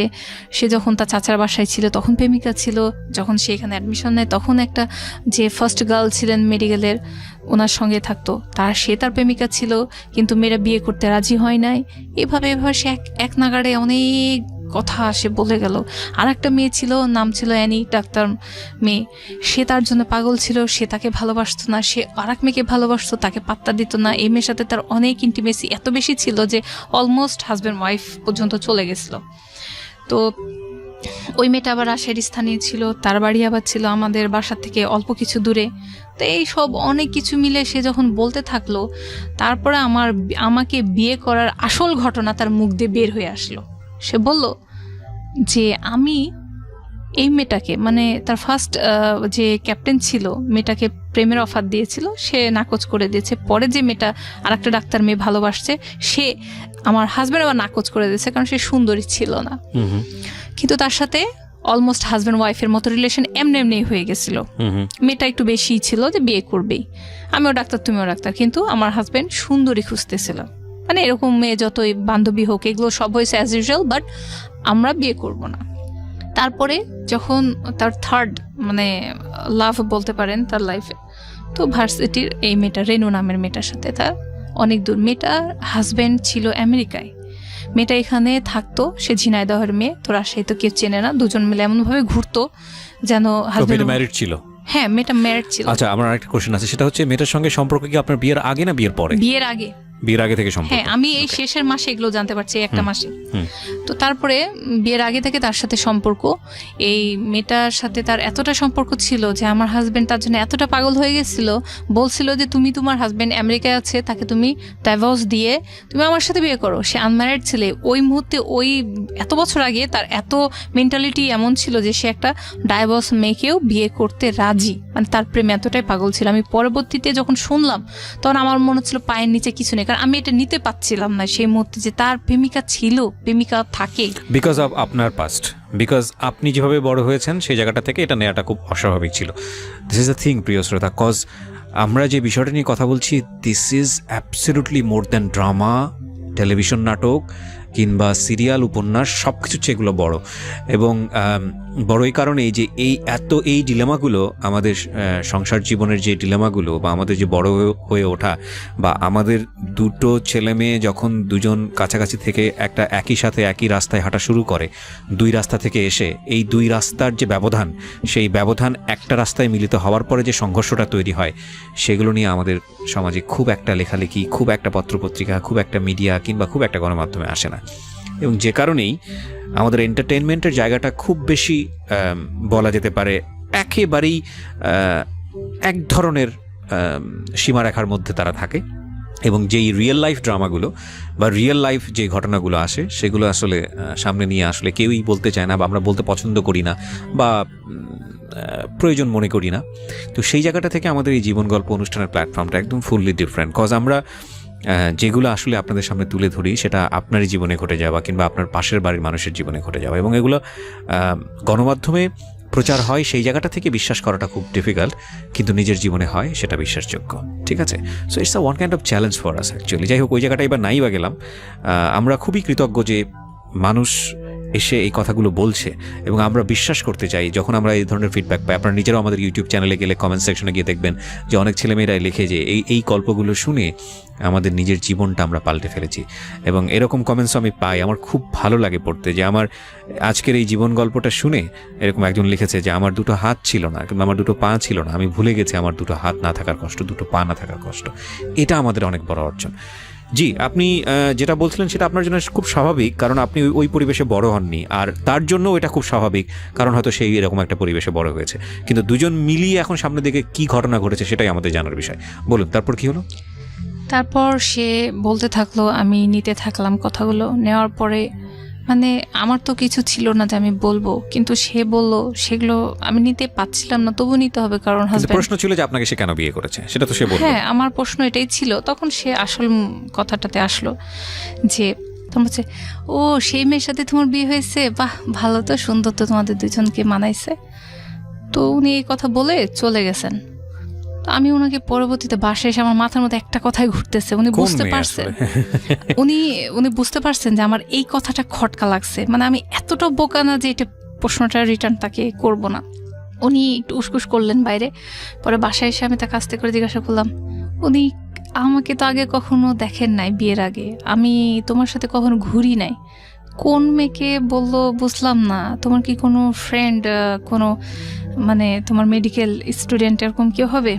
বলছে যে না, এটা রেনু। আমি তখন আরেকটু পড়ে গেলাম, মাথার পর বাজ, এটা কি বললো? মানে তার সঙ্গে সে এই জায়গাতেও আসছে এবং তার ফ্রেন্ডের বাবাও দেখছে। তখন আমি বলছি, তোমার ফ্রেন্ডের বাবাও সে মেয়েকে দেখছে, তুমি ফ্লাশ করছো এগুলো ফ্যামিলি মানে মানুষদের দেখাইছো? বলছে যে হ্যাঁ, এই মেয়েটার সঙ্গে তো আমি ঢাকাতে অনেকবার গিয়েছি, মেয়েটাকে বাসায় থুইতে, মানে তার চাচার বাসায় থুইতে মেয়েটাকে নেমে অনেকবার ট্রেনে জার্নিও করছি। একটা বিষয় একটু আমি ইন্টারাপ্ট করছি, একটা হচ্ছে যে সে আপনাকে সমস্ত কিছু বলে ব্যাপারটা কি অ্যাপোলজির পর্যায়ে নিয়ে গিয়েছিল, যে না আমার জীবনে এগুলো ভুল, এখন যা আছে তুমি আমার সব কিছু, সো সামনের দিকে আমরা আগাই, ব্যাপারটা এরকম ছিল নাকি জাস্ট আপনাকে বলার জন্যই বলা, কিন্তু সেগুলা সে খুব ডেসপারেটলি মুভ করতেছিল because he is a doctor? সে এগুলো আমাকে বলে যে অনুতপ্ত, সেই জন্য বলা না, জাস্ট সে গর্ববোধ করতে এগুলো বলে। সো উনি গর্বভাবেই নর্মালি বলে যাচ্ছেন, আমি নর্মালি বোকার মতো বসে বসে শুনতেছি। তো আমি শুনে যাইতাম কথাগুলো। তারপরে কেমন লাগতো যে আসলেই মেয়েটা খুব ভাগ্যবতী ছিল যে তাকেই ভালোবাসছে, আর অ্যাকচুয়ালি আমার সাথে বিয়েই করছে, ভালোবাসাটা মেবি আমার জন্য হয় নাই। তো ঠিক আছে, ওইখান থেকে আমি খামোশ হয়ে গেলাম। পরে উনি বিয়ের পরেও যে ওই মেয়ের সাথে দেখা করছে, এটা এই কথায় কথায় সে বলে ফেলছে যে আমার বিয়ের পরে মেয়েটা আমাকে বারবার ফোন দিতেছিল, আমি তার সাথে যোগাযোগ করতেছিলাম না, তখন মেয়েটা বুঝতে পারছে, তখন বলছে যে তোমার লাইফে কি কেউ কোনো নতুন মেয়ে আসছে? তখন আমি বললি যে হ্যাঁ আমি বিয়ে করেছি। তখন মেয়েটা অনেক শকড হয়ে যায়।